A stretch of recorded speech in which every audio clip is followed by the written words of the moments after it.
episode of the 4th season of The Twilight Zone, He's Alive, we are introduced to Peter Vollmer, a neo-Nazi. We see him making a speech on the street to a small, unimpressed crowd. He preaches of a global Marxist conspiracy, and no one is taking him seriously. One man in the crowd starts to argue with him, and he flies into a temper, fighting the man, and promptly getting beaten. The police arrive on the scene, and once they've made sure that Peter isn't seriously hurt, they mock him. He's a small, 2-bit thug preaching hate on street corners, and he should be ashamed of himself. Peter is left wondering why he can't get through to people. He knows that he has all the ideas right. He knows that he's destined for greatness. But he just can't make any headway. Hurt but unbroken, he remains certain that he will gain power one day. Meine Damen, Herren und nicht-binäre Menschen, Mesdames, Messieurs et Personnes non-binaires, ladies, gentlemen and envies. Willkommen, bienvenue, welcome. My name is David J. Bradley, ich bin euer conférencier, je suis votre compère, I am your host. And this video is about fascism. It is about the fascism in the build-up to the Second World War, it is about the fascism that exists today, and it is about the fascism that came in between.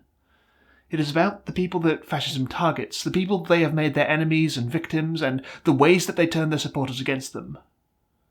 It is about the lives that have been taken in their name. It is about the people who believe what the fascists have to say, the ways that they get seduced into the ideology. It is about the people who see it happening and think they can do nothing. But before it's about all of that, it has to be about... Cabaret is a 1972 musical film directed by Bob Fosse with screenplay by Jay Allen. It tells the story of Brian Roberts, played by Michael York, an English writer who moves to Berlin in 1931, and Sally Bowles, played by Liza Minnelli, an American singer at the Kit Kat Club, a seedy nightclub overseen by the enigmatic MC, played by Joel Grey. Brian and Sally become lovers and both engage in a relationship with Max, played by Helmut Green, a wealthy baron. Sally gets pregnant, and though she initially plans to keep the child and raise it with Brian, she ultimately doesn't want to give up her life and so has an abortion, causing the two to part ways as Brian returns to England. Meanwhile, two of Brian's English students, Fritz Wendel, played by Fritz Weber, and Natalia Landauer, played by Marissa Berenson, start a relationship and grow extremely close, before Natalia tries to call it off because she is Jewish and worries what it would mean for Fritz under the approaching circumstances. But Fritz soon reveals that he is also Jewish and changes his religion on his paperwork to avoid stigma. The two get married and we don't know what becomes of them, though we can assume nothing good, because all throughout we see the ever-encroaching threat of the Nazi Party.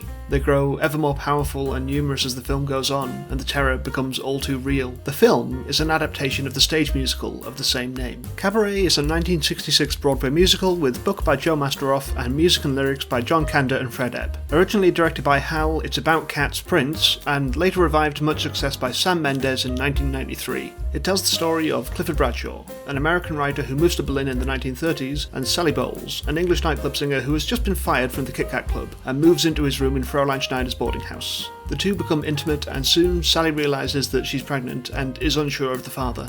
To ensure that they'll have enough money to support the child, Cliff agrees to smuggle goods across the border for an English pupil and friend, Ernst Ludwig. Meanwhile, Fräulein Schneider gets engaged to the Jewish fruit shop owner, Herr Schultz. They're both old and looking for some comfort to see out their last years. At their engagement party, it is discovered that Ernst is a Nazi, and it becomes all too clear just how many people in their community have become part of the movement. Fearing for her security, Fräulein Schneider breaks off the engagement. Seeing the coming danger for what it is, Cliff attempts to get Sally to leave with him, but she refuses, seemingly unaware of what's going on in the world around her. She reveals to Cliff that she's had an abortion, and the two part ways, both heartbroken. As Cliff leaves Berlin, he begins to write of his experiences there, remarking that it was the end of the world and he and Sally were both asleep. The musical is based on the stage play I Am a Camera. I Am a Camera is a 1951 stage play written by John Van Drutten. It centres on Chrstopher Isherwood, an English writer living in Fräulein Schneider's boarding house in Berlin. Through his friend and English pupil Fritz Wendel, he is introduced to Sally Bowles, an English nightclub singer at the Nightingale Bar. Sally moves into Christopher's old room as he moves across the hall to a smaller, cheaper room. Sally and Chrstopher become close friends, spending all their time together and getting embroiled with the wealthy American Clive Mortimer. He showers lavish gifts on them both, and they enjoy every second of it, until he suddenly disappears. Sally is pregnant and decides to get an abortion, with Fräulein Schneider putting her in contact with a doctor who can help. Following her abortion, Sally's mother arrives with the intent of taking Sally back to England. It initially seems like Sally will go with her, but ultimately she manages to escape and remains, her and Chrstopher carrying on living their lives in Berlin for as long as they can. Also, the relationship between Fritz and Natalia Landauer is present, playing out in much the same way as the film of Cabaret. The fascist threat is somewhat less direct in this play. Though we do see it through the Fritz and Natalia relationship to an extent, it is largely absent from the general goings-on, though the effects are distinctly felt when Fräulein Schneider states some explicitly anti-Semitic remarks later in the narrative. A few years later, the play would be adapted to film. I Am a Camera is a 1955 film directed by Henry Cornelius with a screenplay by John Collier. It is told via a framing device of an older Chrstopher Isherwood, played by Lawrence Harvey, telling a group at a book launch for Sally Bowles, played by Julie Harris, the story of how he knows her. He recounts how they met, in much the same circumstances in the play. He narrates their time together, how they struggle with unemployment and poverty until they meet Clive Mortimer, played by Ron Randall, and he starts spoiling them, with a bizarre prolonged sequence where Chrstopher gets put through various alternative medical treatments during a party. In the background of all this, we once again see the romance between Fritz, played by Anton Diffring, and Natalia, played by Shelley Winters. After Clive leaves, Chrstopher and Sally fight, and Chrstopher goes and gets into an altercation with some Nazis on the street. He and Sally reunite when she reveals she is pregnant. Chrstopher offers to marry her, though he doesn't really want to. Sally turns him down as she plans to have an abortion, but then changes her mind and tells Chrstopher she will marry him and have the baby. But this was just a test. As it turns out, she was never pregnant after all, it was a false alarm. She then leaves Berlin to pursue a film role in Paris. Back in the present day, she and Chrstopher reunite and leave together. Both the play and the film are based on Chrstopher Isherwood's Berlin novels. Chrstopher Isherwood wrote two separate novels focusing on Berlin during the rise of fascism, later collated into the single volume The Berlin Novels. The first was 1935's Mr. Norris Changes Trains, where the English novelist William Bradshaw moves to Berlin and meets the mysterious Arthur Norris, a wild, unpredictable man with an ill-fitting toupee who seems to run a smuggling business with the help of his assistant Schmidt. Schmidt seems to have some sort of tyrannical hold over Arthur, treating him terribly, but he never fires him. William witnesses a lot of Arthur's peculiar life, learns of his particular sexual proclivities. He is a masochist who likes to get whipped, and his political leanings. Arthur is a member of the Communist Party, which draws attention from the police. He gets William in with the communist, getting him to translate some of their writings into English. We follow their various exploits and hardships until the political situation drives William back to England for good, and the last he hears of Arthur, he is travelling with Schmidt, who is blackmailing him, and he can't seem to escape. In 1939, he published Goodbye to Berlin,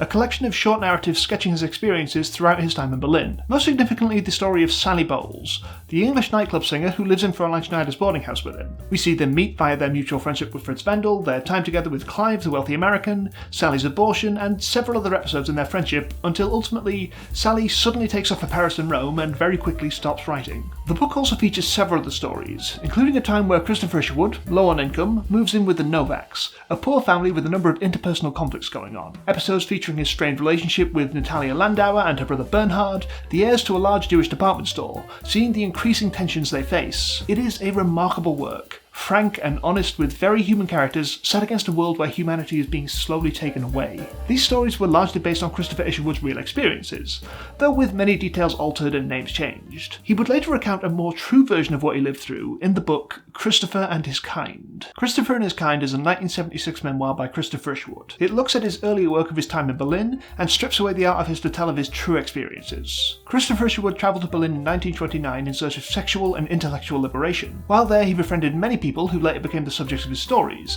such as Gerald Hamilton, a self-styled intellectual who was the inspiration for Mr. Norris; Otto, a gigolo he lived with for a while whose family was the inspiration for the Novaks; Gisa Soloveitchik, the daughter of a wealthy Jewish family who was the inspiration for Natalia Landauer; and Jean Ross, a nightclub singer and actress who was the inspiration for Sally Bowles. Many recognisable scenes from the earlier texts are seen through a new light as Isherwood paints an honest and often flawed picture of himself in relation to them. We see Jean Ross's failed love affairs and her abortion, Chrstopher's time living in poverty, and much that was never discussed in the earlier work. For instance, we learn far more in this of his close friendships with other writers and poets who had also moved to Berlin, such as W.H. Auden and Stephen Spender. And, most significantly, we learn of his intimate relations with men. The second half of the memoir is largely focused on his difficulties in trying to help his German lover Heinz escape conscription. The two flee across Europe, flitting from country to country as they attempt to arrange citizenship for Heinz anywhere outside of Germany. Ultimately, this proves to no avail, and Heinz must go back to his home country and face punishment for his attempt to dodge the draft, leaving Chrstopher alone. He would move on, but this is a clear expression of his first real heartbreak. Chrstopher and His Kind is a remarkable memoir, unique in how it has the earlier fictionalised text to compare itself to, revealing depths to the other work that Isherwood was previously unable or unwilling to expound upon. It was adapted into a TV movie in 2011. Chrstopher and His Kind is a 2011 TV movie directed by Jeffrey Sachs with a screenplay by Kevin Elliott. It tells the story of Chrstopher Isherwood, played by Matt Smith's time in Berlin. But what is presented is distinctly different from the memoir it is adapting. Several events are lifted more from the Berlin novels, characters are merged or renamed, some things are just added in for extra drama. He meets Gerald Hamilton, played by Toby Jones on the train to Berlin, who recommends him the boarding house run by Fräulein Thoreau, played by Issy van Randwyk. Moving in there, he meets Jean Ross, played by Imogen Poots, and the two soon become close friends. With the help of W.H. Jordan, played by Pip Carter, Chrstopher is soon exploring Berlin's gay bars, where he starts seeing the prostitute Casper, played by Alexander Drayman, until he abruptly disappears. In the meantime, Chrstopher starts teaching English lessons, through which he meets Wilfred Landauer, played by Ido Goldberg, the wealthy Jewish owner of a department store, who tries to get Chrstopher to notice the encroaching Nazi threat to little avail. Jean begins seeing the American steel magnate Bobby Gilbert, played by Will Kemp, until he suddenly leaves, with Jean pregnant. She has an abortion and soon leaves Berlin. Chrstopher begins seeing a young man named Heinz, played by Douglas Booth.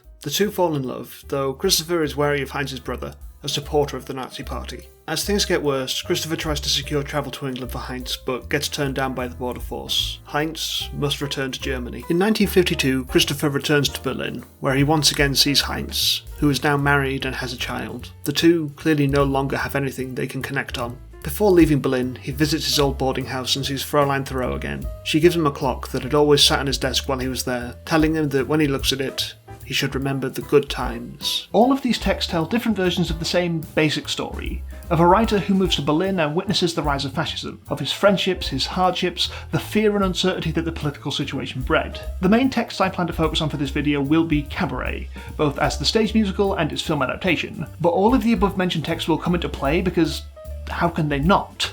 They all exist in fascinating conversation. We see characters shift and morph, the influence of each text shaping those that would follow. As Chrstopher Isherwood the person becomes a slew of fictionalised versions of himself with varying names and nationalities, Jean Ross becomes Sally Bowles, an icon of the theatre, forever shifting with the different actresses who bring her to life. Fräulein Thoreau became Fräulein Schroeder and Schneider, figures that are comedic, tragic, and sometimes infuriating. So many others that Isherwood knew or created would have elements of themselves taken and reworked across the decades, appearing in many different forms. But for all the many different versions that the stories have taken, for all the changes and influences that have shaped perceptions of it along the way, at its core it still comes down to the same basic level. A story about what it is like to see fascism rising right before your eyes.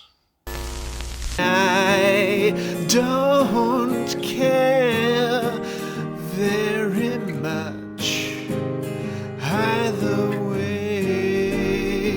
Peter heads to an apartment building, taking off his uniform before he enters. Inside he meets Ernst, an old man who has helped care for Peter ever since he was a child. While the two talk, Ernst notices the bundled up uniform and makes his disapproval clear. Peter tries to appeal to him, saying that they're friends. Ernst has always been good to him, and he doesn't see why they can't keep being friends just because he holds different views to Ernst. Ernst says that he could pity Peter when he was a young boy who would come crying to him to escape his abusive father, but now Peter is peddling hate on the street corner. Peter retorts that it isn't hate, it's just a philosophy, to which Ernst replies, I know the philosophy.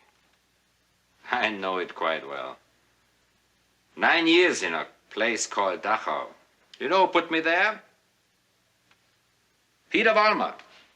A lot of Peter Vollmers. Ernst is a Holocaust survivor, and he reminds Peter of the cost of his philosophy. Millions dead, all starting with men in uniforms speaking on street corners. But despite this, Ernst doesn't turn Peter away. He says that he suffers from the weakness that Peter preaches about. Sentiment. Caring for his fellow man. When he looks at Peter, all he can see is the frightened boy he once was. So he lets Peter sleep on his couch out of pity. To discuss fascism, it would be helpful to us to lay out what exactly it is. There can be misrepresentations of what exactly constitutes fascism. A lot of disingenuous people try to use it to mean anything that they think is bad or that asks them to do things. For instance, mandated face masks that will help prevent the spread of a pandemic and protect the disabled and immunocompromised is not fascism. It's good, actually. Nor is every totalitarian regime fascist. Stalin's Soviet Union was undoubtedly totalitarian, responsible for mass political assassinations and constant assaults on human rights, but it was not fascist. Fascism has also existed in different forms over time. The early fascism from America was different to Mussolini's fascism, was different to Hitler's fascism, was different to the modern forms. They each appeal directly to different forms of extreme nationalism, and their methods have altered over time, but there are elements that remain true at the core, ideas that you will see in every form of fascism that has existed and does exist. For the sake of our discussion, I'll be using Umberto Eco's 1995 essay Fascism to help us understand some of the core concepts. Eco breaks down fascism with 14 points. Not all of these points are necessary for something to be fascist. Some of the points can be contradictory and they can exist in regimes and governments outside of fascism. But if even one of these points is present, then that is all that is needed for fascism to take root. Think of them not necessarily as elements of a fully formed fascist regime, but as symptoms of what becomes this fascism. The cult of tradition. Fascism relies on tradition. The idea of a great and wonderful past that we must maintain. There can be no new information learned. What has been established as true now will be true always. Reject modernism, an extension of the cult of tradition. The further we move away from this traditional concept, the worse the world is made by the ways we modernise it. Enlightenment and the Age of Reason are the signs of modern depravity. We should seek to regress and, I suppose you could say, make things great again.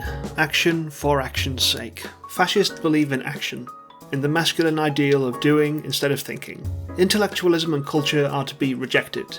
Universities are dens of communism and they must be ousted. The only intellectuals allowed are the ones who are calling for returns to tradition. Dissent is betrayal. Any form of criticism is something that fascism simply cannot allow. Criticism promotes differences of opinion and questioning of the world. Scientists use distinct viewpoints to advance learning. So criticism stands against the anti-modern needs of fascists. Fear of difference. Diversity suggests that there isn't a single consensus viewpoint, and that people will have different viewpoints on the past that challenge the cult of tradition. Therefore, intruders from other cultures are suspect, and fascism is racist by definition. The appeal to the frustrated middle classes. Fascism draws on social frustration. Spurred on by economic crises and political pressure from those who support the working classes, the middle class people's frustrations can be easily manipulated to fascist viewpoints. Obsession with conspiracies. To those who don't have these same frustrations to draw on, fascists appeal to their nationalist identity. They instill a sense of nationalism by creating a foreign enemy playing on xenophobia, but also to conspiracies from within their borders, secret societies pulling all the strings that only they can stand up against. This is usually used to target the Jewish people. The enemy is at once too strong and too weak. To keep fascist disciples in line, they must be made to feel humiliated by the enemy's wealth and power. Those foreign enemies have far better resources than the ones internally. They're spoiled and greedy. The Jews control all of the money and only move it around their own friends. But at the same time, once the great nation the fascists represent stand up to these enemies, they will undoubtedly conquer them. The rhetoric continuously shifts so that there is never a true sense of the enemy's actual strength. Life is a permanent war. Pacifism is seen as collusion with an enemy who wants to destroy their nation. To keep people compliant, they must insist on them always being ready to wage war on their projections of an enemy. Yet there must also be the promise that one day the war will be won and they will have conquered all and will be at peace. And no fascist leader has ever managed to address this contradiction. Scorn for the weak. Fascism seeks to create the sense of a mass elite, that all the people of the nation are the best people. They come from the most powerful nation and all others do not compare to them. Their leader is the strongest and looks on his subordinates as weaker than him. They look on their subordinates as weaker than them, and so on. Everyone thinking that they are stronger than others and part of this fictional elite. Cult of death. With the belief that all are members of the elite comes the view that everyone is a hero. There is nothing more noble a hero can do than give his life to defend his country. Many fascists are longing to die in a blaze of glory for their country and their leader. In their impatience to die, they can be expected to kill others. Machismo. To perpetuate the ideas of heroism and permanent war, fascists will play to masculine ideals. The men are the ones who are strong and will be laying down their lives, so they deserve the most respect. Fascism holds contempt for women and men who do not conform to heterosexuality. The sexually frustrated fascist will make up for his machismo with fantasies of war. Qualitative populism. Under fascism, people do not have individual rights. All decisions are made by the leader. Thus, the myth is created of a singular will of the people that their leader speaks directly of. Through the theatrical pretense of the people, the leader maintains his will. Newspeak. Newspeak was the term invented by George Orwell for 1984 for the official way that his totalitarian regime communicated. It consists of limited vocabulary and elementary syntax. It seeks to limit critical reasoning, to make their followers think in their simple terms, to make it easier to sell them on their version of the truth. So fascism is a duplicitous ideology, one that rejects anything but a strictly traditionalist view on the world, hates culture, creates false enemies, is racist, misogynistic, and seeks to turn its followers into a death cult to placate their fragile masculinity. It is nonsensical, contradictory, and pathetic. It seeks only to tear the world apart and promote the interests of a small number of people who stand to claim all the power. So why do so many people believe in it? For fascism to succeed, it needs the support of the general public. It has to have the numbers to be able to either get voted into power or to seize it. Now, on a logical level, it seems like it should be difficult for them to gain this support when so much of what they propose is transparently repulsive and hateful. But fascist movements have a history of moving crowds and converting people to their cause. Part of what makes them so dangerous is how they creep in and manipulate people into agreeing with them. Fascists talk to crowds of people in their own language. They don't use complicated theory, they speak to emotion, playing on the real struggles that their target audience are going through. They flourish most in times of economic crisis. They find people who are unsure about their financial stability, who are hurting, who need help. They speak to these hurting people as one of them, a member of the crowd, hurting just as much as they are. They aren't like those privileged elite politicians who don't know what it's like to be on the ground. They are speaking to you and for you. They are part of the mob, and the only ones who have the answers that the rest of the mob are looking for. The mob is primarily a group in which the residue of all classes are represented. This makes it so easy to mistake the mob for the people, which also composes all strata of society. While the people in all great revolutions fight for true representation, the mob will always shout for the strong man, the great leader. For the mob hates society from which it is excluded, as well as Parliament where it is not represented. They take the trust that they win from the mob and the faith they gain for their leader and tie their real frustrations into their invented ideas. The reason that you're losing your job is because all these immigrants are coming into the country and taking them away from the good people of this nation, and it's all a plot by a secret society of Jews who control the economy. They're not saying these things out of hate, but out of concern, out of worry for the people of their nation. They're just patriotic and helping you to understand your pain. You, both as an individual and as part of the nation, are special and important, but you're being suppressed by all these enemies, never able to reach your full potential. If you join and follow this movement, then they can put the world back to the way it was supposed to be. Back to the traditional, where you get to be everything that you were meant to be, where you can matter again. These men began to tell the mob that each of its members could become such a lofty, all-important, walking embodiment of something ideal if he would only join the movement. Then he no longer had to be loyal or generous or courageous.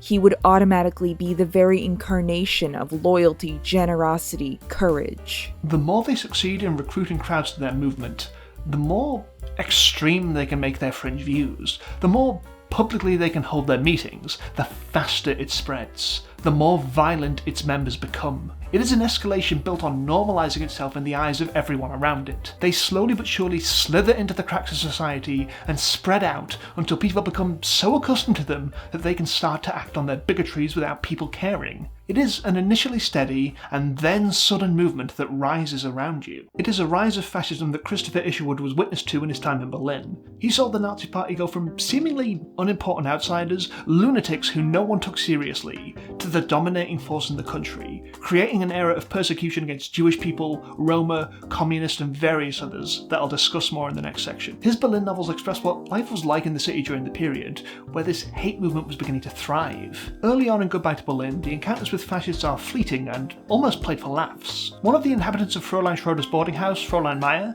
a musical performer who reads tarot cards with Fräulein Schroeder every morning, is very casually described as an ardent Nazi. She's given a few pages of descriptions and interactions with the other characters to make her seem like this humorous character that we'll enjoy hearing about the escapades of. Then suddenly we're told how much she naturally hates the Jewish woman who lives downstairs. It barely even seems like a judgment on her character, it's just part of who she is. And that is how the Nazis come across to Isherwood in the early stages of the narrative. Just a fact of life, something that exists on the periphery of the human stories he's telling. It isn't until later in the novel that we start to see them more prominently. Though he makes his disdain for them clear when he sets out to befriend the Landauers, friends of his family that he had an introduction letter to, specifically because Fräulein Meyer made an anti-Semitic remark about them in his presence. He later has more direct contact when he lives with the Novaks. The eldest son of the family, Lothar, is a member of the party and is seen to be increasingly distant from his family, growing angry and insular. Perhaps the most haunting passage of the book is one describing an act of violence Isherwood witnesses. Some Nazis returning from a rally attack a Jewish man, stabbing him with the poles that carried their banners, blinding him. The most apt description of how the Nazis were viewed comes as Isherwood discusses a threatening, anti-Semitic letter that Bernhard Landauer has received. Landauer dismisses the letter, having got used to receiving such threats in the post. He contends it is as harmless and unpersuasive as the writings of a child. Isherwood says, "The Nazis may write like schoolboys, but they're capable of anything. That's just why they're so dangerous. People laugh at them. Right up to the last moment." At the beginning of the story, the Nazis are dismissed. They're just part of everyday life. They seem over the top and comical, but by the end, they're a danger that becomes impossible to ignore. So normalised that they're everywhere, and it is all too clear that they'll only continue to spread unless stopped. After leaving Germany, Isherwood learns that Bernhard Landauer was murdered by the Nazis, one of the millions of lives taken because this hatred so effectively spread itself among the people. In the play of Cabaret, we see the Nazis via the character of Ernst. Cliff meets him on the train into Berlin. The two start talking, and as the border control inspects their papers, he slips a briefcase over among Cliff's bags. Baubles from Paris. Perfumes, silk stockings, but more than is permitted. You understand? Oh, I guess I've done a little smuggling myself. So the two become friends, with Ernst recommending Cliff Fraulein Schneider's boarding house and offering to be his first English pupil. He also tells Cliff about the Kit Kat Club, which leads to him meeting Sally. When Cliff is strapped for cash, he offers him a job smuggling items across the border, which he is all too happy to accept. He is a good friend and positive influence on Cliff and Sally's lives. But then, at Fraulein Schneider and Herr Schultz's engagement party... I'm sorry, since you did not wish to know my politics. This is the good cause! In our party we be the builders of the new Germany! We learn that Ernst is a Nazi. Cliff is appalled to learn that he's been smuggling for the Nazi party, but Ernst dismisses it as just political differences between friends and goes off to dance with Fraulein Kost. But things soon take an ugly turn. Oh, he could afford 10 times as much. They have all the money, the Jews. Herr Schultz? He immediately goes and tells Fraulein Schneider that she is making a mistake and advises her against the marriage for her own welfare. What about Herr Schultz's welfare? He is not a German. He was born here. He's not a German!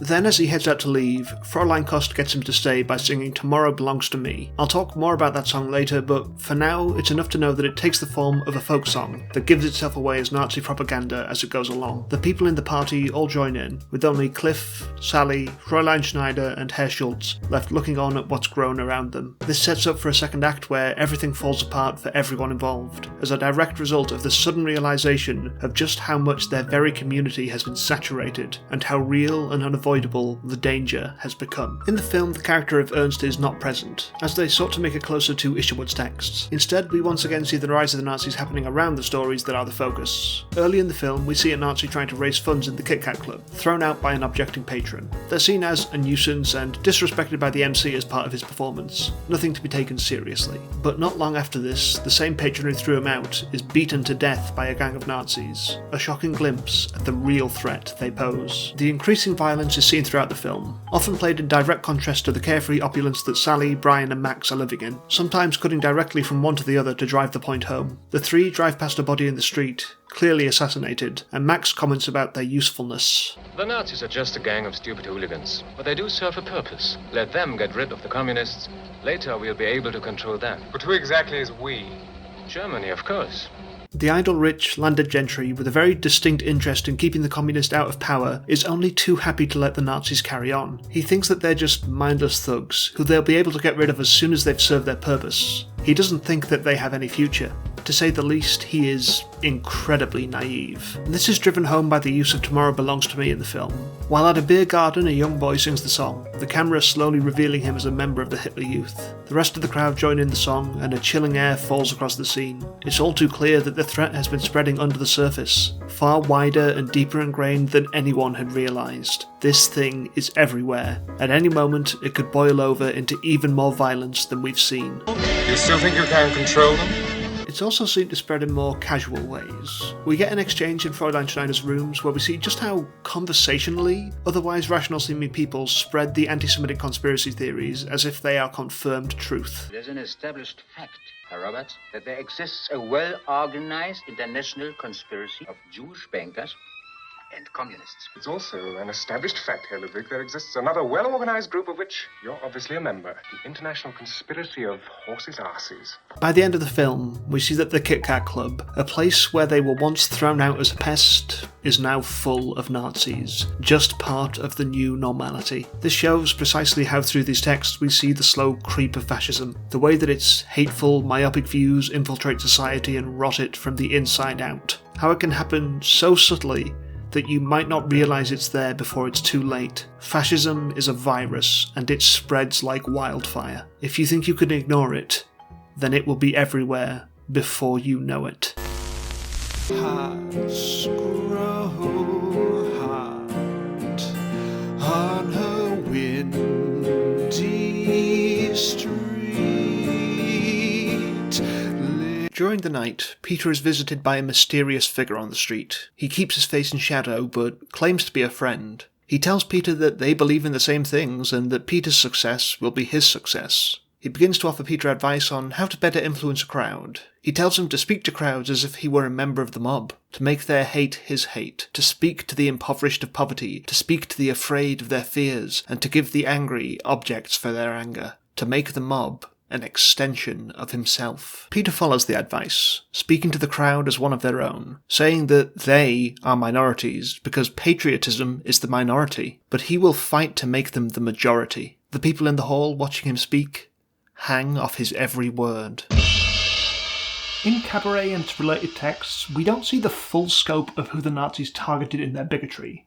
There are ample displays of their anti-Semitism and mentions of their attacks on communism, but it never extends beyond that. Now, these are generally the two most talked about groups that the Nazis targeted, and in the period Isherwood was in Berlin, many didn't know the full extent of everyone they were targeting. He was there during their rise, leaving in 1933, before the most real horrors would unfold. The first Nazi concentration camp was opened at Nora, Thuringia, on the 6th of March 1933. Following the Reichstag fire on the 27th of February, hundreds of communists were arrested on false pretenses and sent to this camp because the prisons became too overcrowded. However, these camps did also include other prisoners such as Jews and Roma, who the Nazis simply called communists as an excuse to remove them from the picture. The initial camps, of which there were around 70, were not labour camps. They merely held prisoners and interrogated them, but Dachau, which opened on the 22nd of March, was designed to force the prisoners to carry out labour, and this was the model for camps that would follow, even becoming a training centre for SS concentration camp guards. Over the next few years, more camps would be established under the Dachau model, and they would expand the prisoners they took in. There were Jews, queer people, Sinti and Roma, Jehovah's Witnesses, political prisoners, Soviet prisoners of war, beggars and homeless people, disabled people, Poles, Czechs, Belarusians, Russians, French, Yugoslavians, Ukrainians,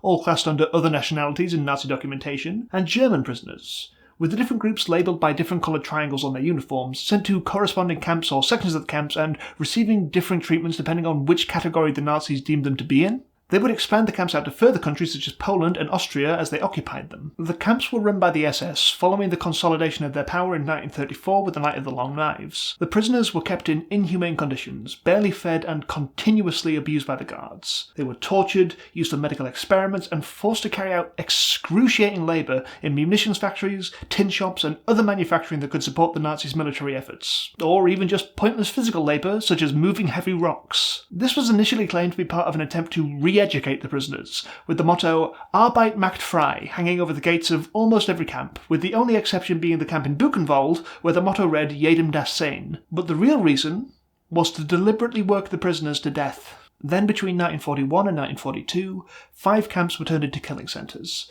the first being the site at Chelmno. The largest of these killing centres was Auschwitz in Poland. The primary goal of these killing centres was the genocide of the Jewish people. Before 1942, relatively few Jews were sent to the camps, having previously been pushed into ghettos and had their businesses stolen. They were second-class citizens, multiple families forced into the space meant for one.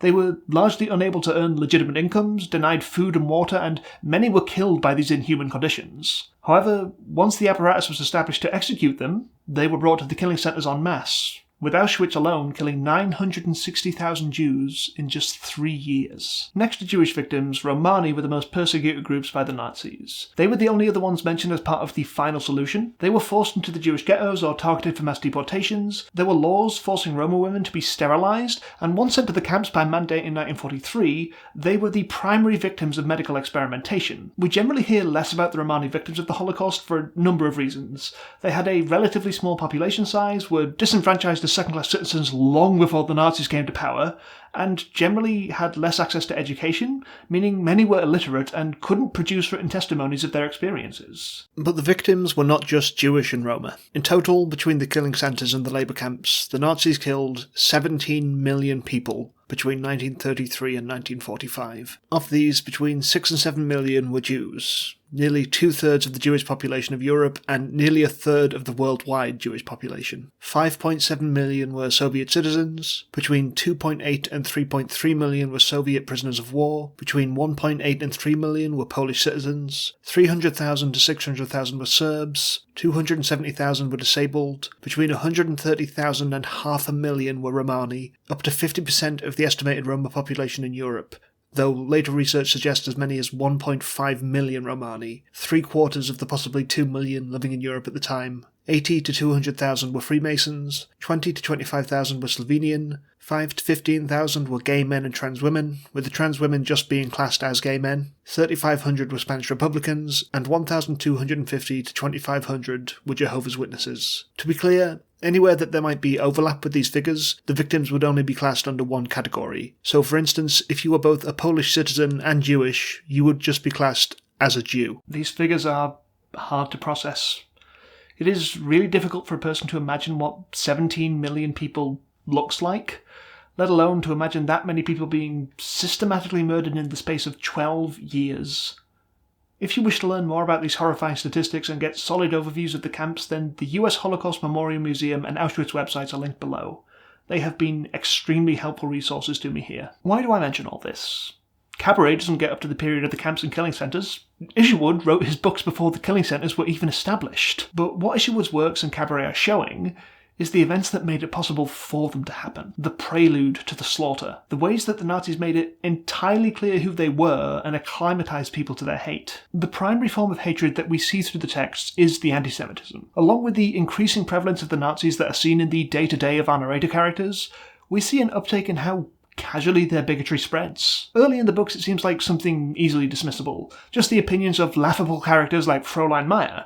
Not something that anyone takes seriously, but later on, when they've won the election, we see things like the horrible violence such as the attack with banners I mentioned in the previous section, and more organised normalisation of their attacks in the form of boycotts. On the 1st of April 1933, the Nazis sent stormtroopers to stand outside Jewish-owned businesses. They held signs reading things like "Don't buy from the Jews" and "The Jews are our misfortune," and told people passing not to enter the businesses, but to shop at German businesses instead. Isherwood describes seeing this happen at Landauer's department store. Things seemed very much as usual superficially.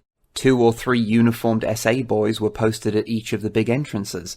Whenever a shopper approached, one of them would say, "Remember, this is a Jewish business." The boys were quite polite, grinning, making jokes among themselves. Little knots of passers-by collected to watch the performance, interested, amused, or merely apathetic, still uncertain whether or not to approve. There was nothing of the atmosphere one read of later in the small provincial towns, where purchasers were forcibly disgraced with a rubber ink stamp on the forehead and cheek.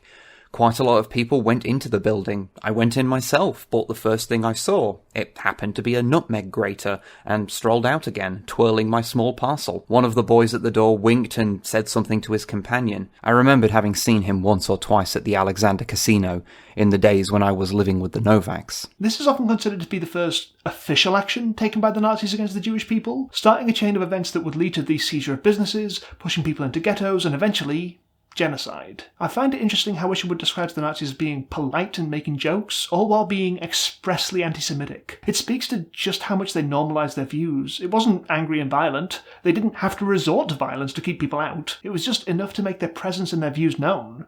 The more people saw them, the more people would start to believe. Natalia Landauer, a primarily comedic character in the book, takes on particular importance following I Am a Camera, as she is given the romance with the previously unrelated character of Fritz Wendel, and her brother is excised entirely. She is the only Jewish character appearing in the play, and towards the end of the third act, we hear of her and Chrstopher getting involved in violence following a Nazi street rally, her getting a stone thrown at her face. This particular episode was cut from its film adaptation, where she and Fritz are seemingly presented as having a happy ending, but we see more of Natalia in the film of Cabaret. The main focus of the character is her relationship with Fritz. She is naive and unused to the attention that Fritz is giving her. She confesses to Sally that when he came onto her, she was excited, but she fears that he is only with her for her money. Fritz did initially start seeing her for that reason, but has since fallen genuinely in love with her. He tries to tell her this, but she rejects him, because she has seen how the hatred is progressing, with a gang of Nazis killing her dog and painting Juden on her doorstep. She doesn't want him to marry into that, to become a victim, just because he's with her. But Fritz soon reveals to Brian that he is also Jewish. He changed his religion to Protestant on his legal papers. Even before the Nazis, anti-Semitism was rife throughout Europe, dating all the way back to medieval times. Fritz wanted to avoid this and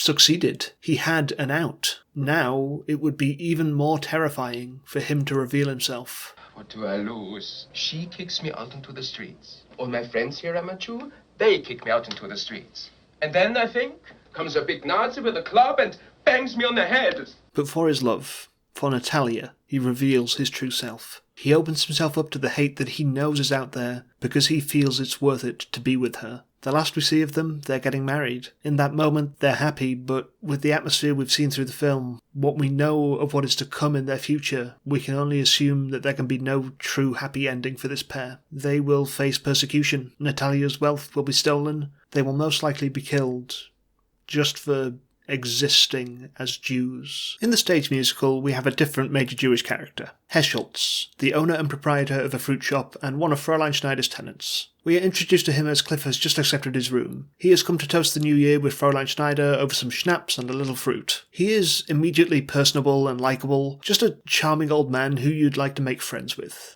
I want to wish you much mazel in the new year.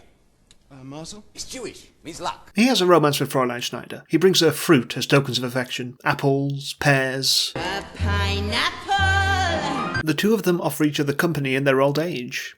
Fräulein Schneider is a spinster, Herr Schultz is a widower. They're both lonely. They've had so long being alone, and they give each other a chance to have someone. A chance for happiness. They begin sleeping together, and then when Fräulein Kost catches Herr Schultz leaving Fräulein Schneider's room, he suddenly declares that they are engaged, to spare her the shame. Then the two talk it over, whether they should actually get engaged. Each of them says how it's foolish to rush in so suddenly, how they hardly know each other, how in their old age they aren't worth much to anyone. And yet, Herr Schultz sings the song Married, talking about how wonderful a thing getting married can be, making a life that seems empty so much fuller. The two get officially engaged. At the engagement party, Herr Schultz goes around happily getting drunk with everyone. He is gregarious, having a wonderful time with everyone around him. He doesn't know who most of these people are, but he is generous and kind and wants everyone to celebrate with him. In earlier productions of the show, he sings the song Me Skite, telling his guests a humorous fable. He is the life of the party and everything seems to be going well, until Herr Ludwig finds out he's Jewish and things turn sour, with the influence of the Nazis rearing its ugly head. The next day he is in his fruit shop, and Fräulein Schneider comes to see him. She is worried. The scene at the party opened her eyes to just how many people around her are Nazis. She can't ignore it anymore. And if she were to marry Herr Schultz... You'll be married to a Jew,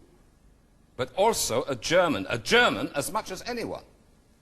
Even in the face of all the mounting hatred, Herr Schultz isn't worried yet. He believes in the German people, his people. He doesn't think that they'll give in to hatred in this way. He can't see that they already have. He doesn't see why he should have to give up this happiness he's found, why they should both give this up, for something that he knows will pass with time. As he reassures her, singing a reprise of Married, a brick is thrown through his window. One of the many acts of vandalism against Jewish-owned businesses that was common at the time. He tries to tell Fräulein Schneider that it's mischievous children, just playing practical jokes. Just children, young, full of mischief.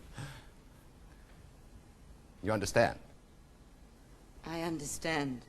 Fräulein Schneider breaks off the engagement. When we next see Herr Schultz, he is leaving the boarding house to make it easy for her. Cliff, preparing to leave Berlin entirely, asks him why he doesn't leave too. Head to America, get out while there's still a chance, to see the way things are going and just escape. But Herr Schultz still insists it will pass. he still has faith. Well, I know I'm right because I understand the Germans. After all, what am I? A German. Herr Schultz will stay, and he will try to live his life as normal, but much like Fritz and Natalia, we know that there will be no happy ending for Herr Schultz. It's only a matter of time. Goodbye, Herr Schultz. I wish you mazel. Oh, mazel. Yes. Yes, that is what we all need. One of the most memorable songs in the show is If You Could See Her. In this song, the MC sings of his true love, who no one understands, but they surely could if they just saw her the way he sees her. His love in the song is a gorilla. Huge, ungainly, and ridiculous. It's a comedic song with some very silly visuals. But then, you get a sudden shock at the ending. Oh, I understand your objection. I grant you the problem's not small. But if you could see her.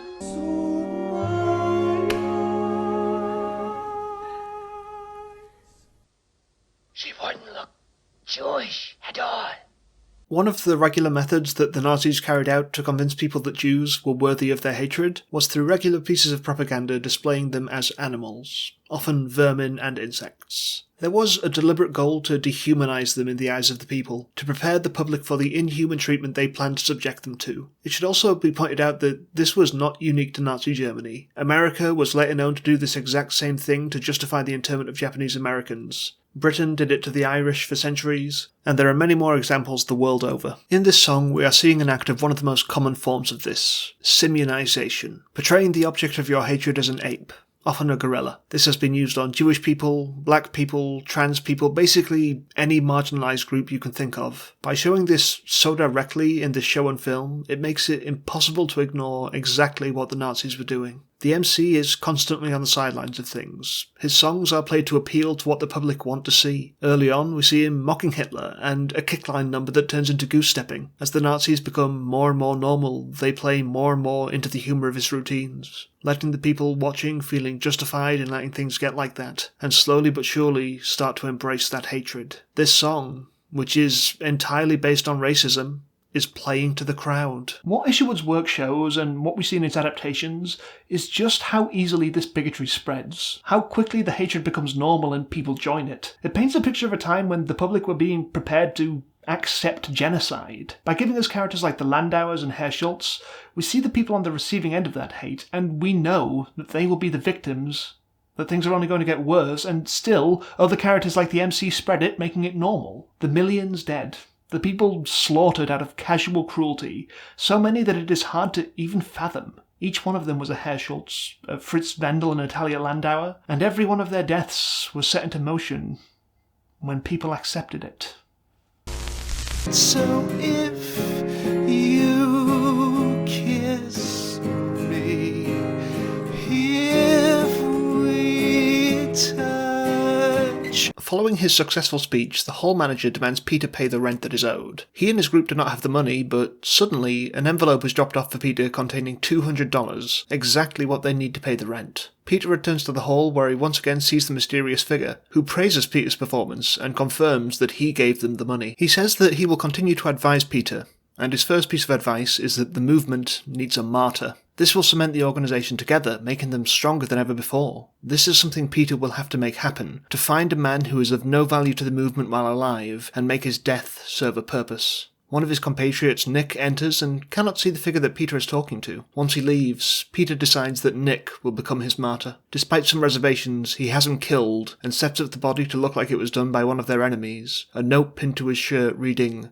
"A good Nazi." When Chrstopher Isherwood cast himself as the lead character in his Berlin novels, there was an element that he chose to leave out of this fictionalised version of himself. His sexuality. The characters of William Bradshaw and Chrstopher Isherwood show no inclination towards sex at all. The books talk openly about sex. Sally downright brags about her active sex life with many men, and Mr. Norris is a masochist who very much enjoys getting whipped. But Bradshaw and Isherwood seem to be completely sexless. But not in the sense of a modern asexual identity like what I have, but more like a character who has no real defining characteristics outside of narrator. The real-life Chrstopher Isherwood was gay.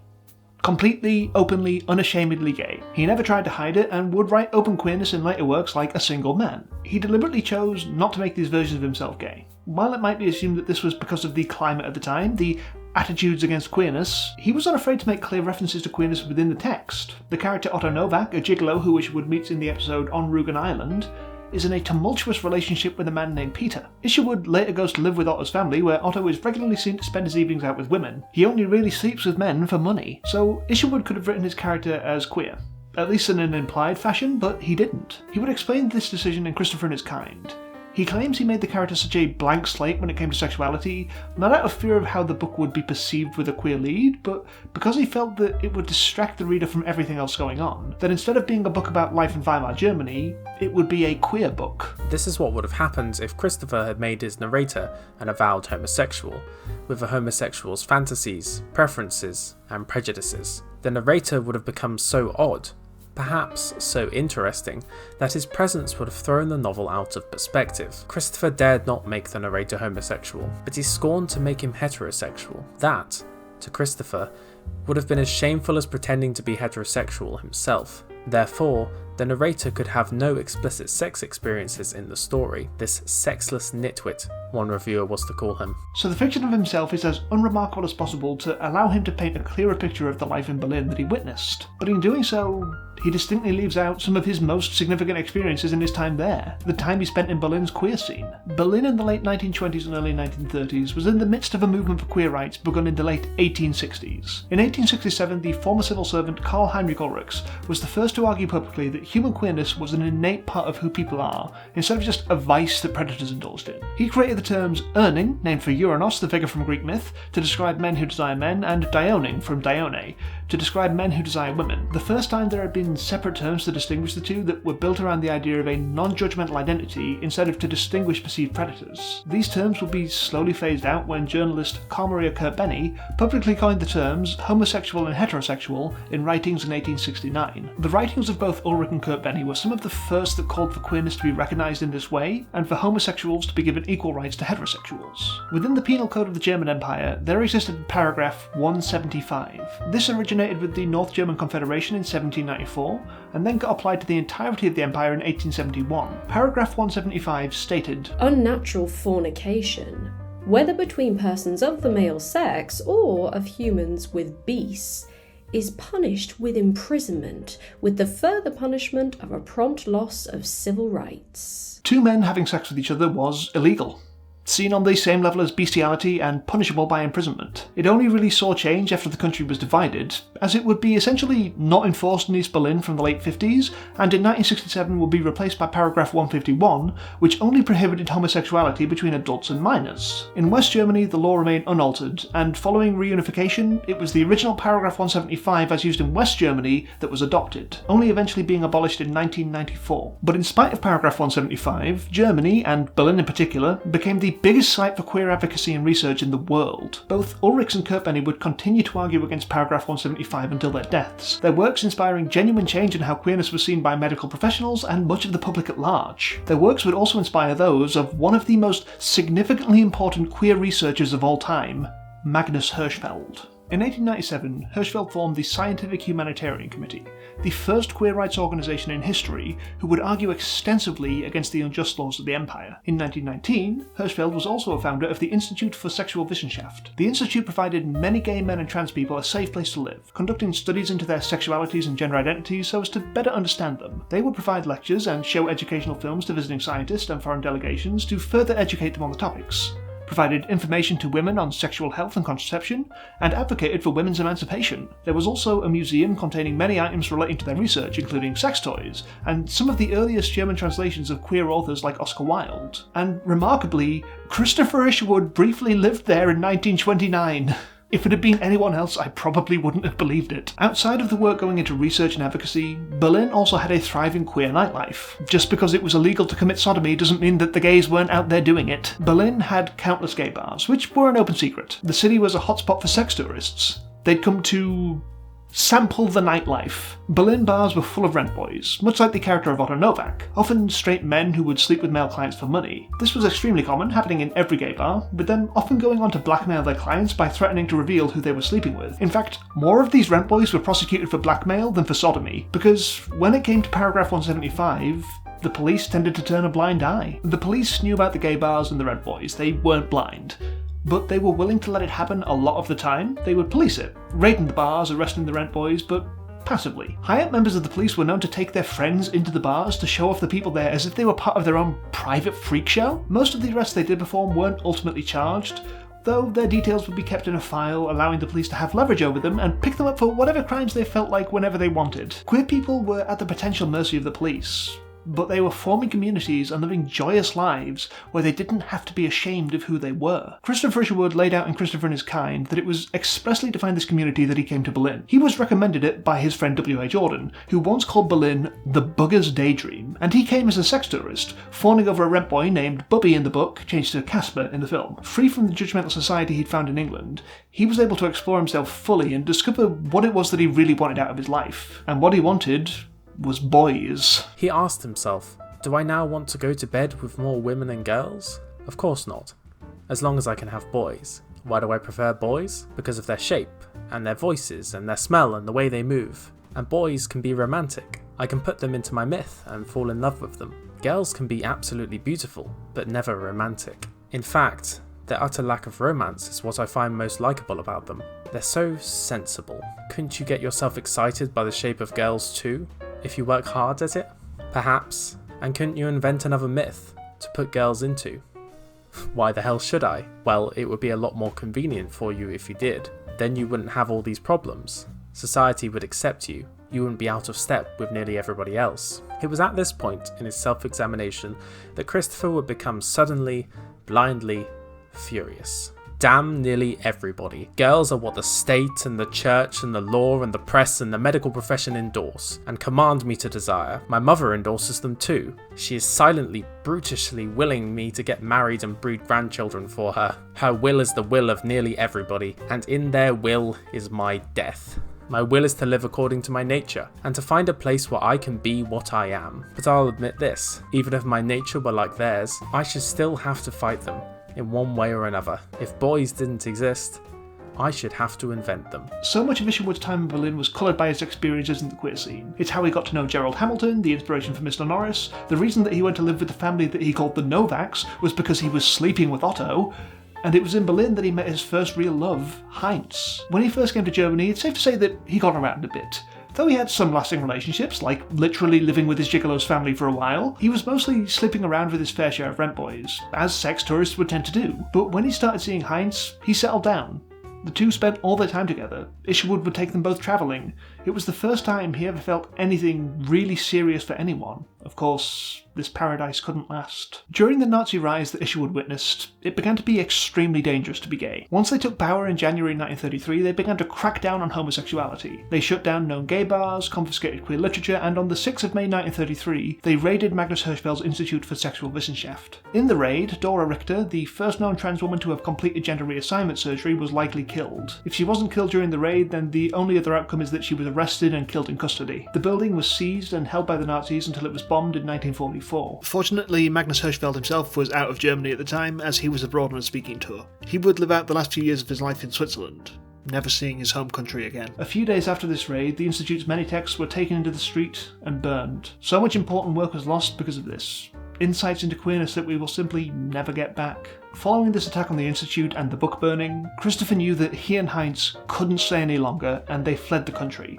travelling Europe for years, desperately trying everything they could to keep Heinz from having to return. He wasn't allowed into England once border officials suspected that he and Isherwood were lovers, and they could never stay in one place for long, regularly in contact with Gerald Hamilton, who was trying to pull strings to get Heinz citizenship anywhere else so he could avoid conscription, but it was in vain. In 1937, Heinz had to return to Germany, arrested for dodging the draft and reciprocal onanism, and Chrstopher wouldn't see him again until around 20 years later. Isherwood's queerness would be captured in the 2011 TV film. We see some of the same relationships mentioned in the book, though with changed names and combined elements. The film revels in showing the male body, with lingering shots of Isherwood's first boyfriend Casper exercising at the lake, and a sex scene between Isherwood and Casper that I probably can't show on YouTube. The relationship between Isherwood and Heinz is shown to be extremely loving and tender. The first real relationship in his life and a true heartbreak. The queerness is essential to the film, and it understands how inseparable it is from Isherwood's life. So, Chrstopher Isherwood's story is one that is entirely queer. He was formed the person that he became through finding the queer community of Berlin and through his relationship with Heinz. For him, the threat of the Nazis was all too real and immediate. Something that directly would have threatened his life if he had stayed any longer than he did. He was lucky to be able to get out, yet he still chose to write a version of himself that wasn't. To stand back and let the other forms of life he saw around him and the other bigotries and harm that the Nazis perpetrated take the stage. This lack of sexuality would transfer across to the play I Am a Camera, and largely through to its film adaptation. Though there is one scene where he non-consensually kisses Sally. Don't super love that, but there's not much to say about them beyond what already applies to the books. But once we get to Cabaret, we see some differences starting to appear. In the initial stage musical production, they made Cliff Bradshaw, the Isherwood stand-in, straight, and put him into a relationship with Sally. Now they're together, and he might be the father of her child. The only queerness that really existed in the initial production was the queer coding of the MC, nothing explicit, which may once again have been done with the intention to keep the focus on the other struggles going on, but removing the lack of sexuality to specifically make him straight shows that we still think of queer relationships as somehow exceptional and attention-stealing, and straight relationships as normal and unremarkable. However, when the play was revived on the West End in 1993 and on Broadway in 1998, there were some changes made to the script. Are you homosexual in any way? It's possible. It is. How fascinating. Cliff was made queer. He has a past with Bobby, one of the boys at the Kit Kat Club, and there are suggestions of flirtations with Ernst, at least until he discovers that he's a Nazi. It ultimately doesn't change anything about his relationship with Sally. They still sleep together, and it's still possible that he's the father, but now it feels like there's even more personal reason for him to need to escape. It actually heightens the drama rather than distracting from it, and leads to an extra dimension to when Sally says this line during their climactic breakup. I'd spoil it, Cliff. I'd run away with the first exciting thing that came along. Or you would. Suddenly this scene feels like it's about Sally using biphobia to hurt Cliff, to try and make it easier for him to leave. Telling him that because he's attracted to men as well as her, he's more likely to cheat on her. It doesn't matter if she believes it or not, the words can be just as hurtful either way. But beyond this, the production is extremely queer all over the place. Most notably with the casting of Alan Cumming as the MC. Cumming is bisexual, and he brings so much deliberate queerness and sexuality to his portrayal, combined with a costume which is just... look at it! Bringing queerness into this work only served to heighten the emotions and themes of the story. It doesn't have to distract from them. The film of Cabaret would also bring in an element of queerness through the relationship that Sally and Brian share with Max. When Sally first tries to seduce Brian in one of the funniest scenes in the movie, it goes disastrously poorly. Doesn't my body drive you wild with desire? Well, doesn't it? Brian reveals that he doesn't sleep with girls. He has gone through the motions of sleeping with girls 3 times, and each time nothing has come of it. Now his love life is... as you Americans would say, plenty of nothing.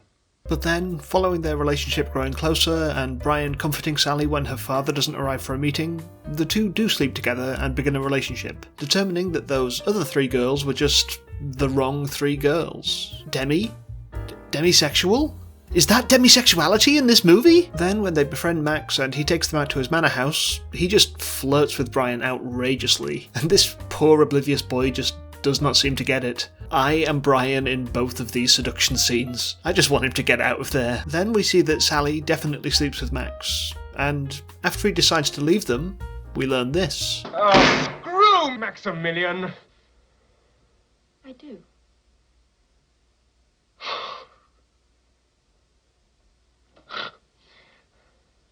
So do I.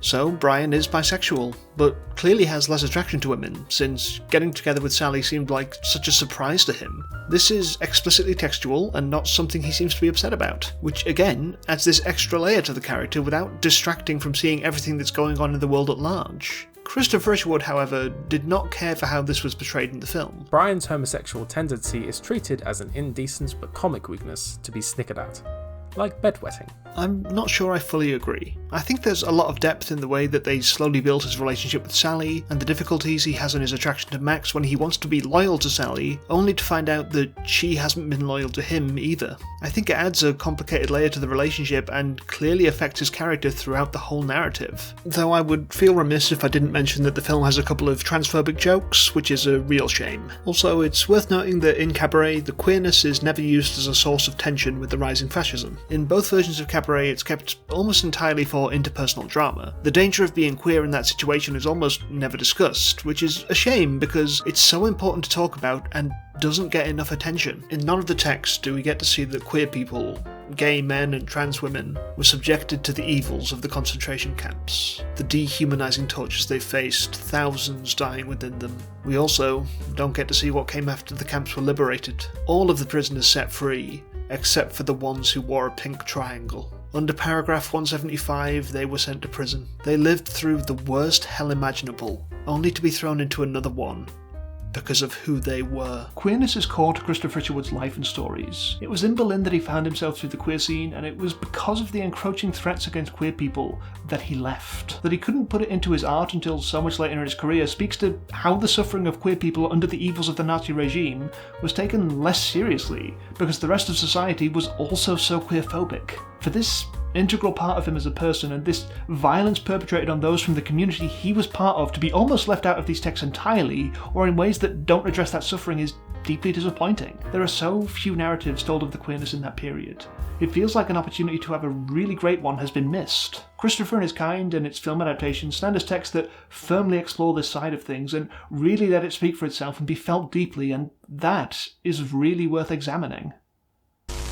One thing's fair, I don't care very much. Following the creation of a martyr, Peter's crowd is growing. In private, he expresses distaste for Nick, saying he got exactly what he deserved and he doesn't rate mourning. But in public, he talks about how a good man, a believer in their cause and an honourable fighter, gave his life for them. He plays to the crowd masterfully, as he has been taught. Across the street from the hall, Ernst is drinking at a bar. He says that he's seen it all before. The bartender tries to calm him, saying it was a different time and place and the people here don't go for that. Ernst tells him that they said the same thing last time. They believed it was just a temporary hysteria. Because we couldn't believe that there were enough insane people to walk alongside of them. Then one day, the Peter Vollmers had taken over, and Ernst refuses to let it happen again. He walks onto the stage where Peter is speaking, and tells the audience the truth of what is going on. That Peter is just repeating what happened before. He is nothing new, and everyone who says the things Peter is saying are alike. Attention-seeking, sick children who take applause like a needle. He accosts Peter,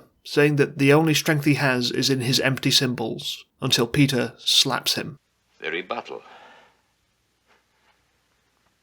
The only sort of answer your kind knows how to give. This is your Führer. He's yours. I give him to you. A gift from the sewers. Ernst leaves with his head held high, the audience watching, their faith in Peter shaken. First, they came for the socialists, and I did not speak out, because I was not a socialist. Then they came for the trade unionists, and I did not speak out, because I was not a trade unionist. Then they came for the Jews, and I did not speak out, because I was not a Jew. Then they came for me, and there was no one left to speak for me. This poem, taken from a 1946 piece of confessional prose by the Lutheran pastor Martin Niemöller, is one of the most famous pieces written about Nazi Germany. It's an extremely simple and clear piece. It speaks of what Niemöller saw as a member of the church, as one of the elite, the intelligentsia of Germany. They witnessed the communists being put into the first camps, and they justified it to themselves. If they had stood up and fought against it, then maybe they could have stopped it and saved those millions of lives. But they didn't.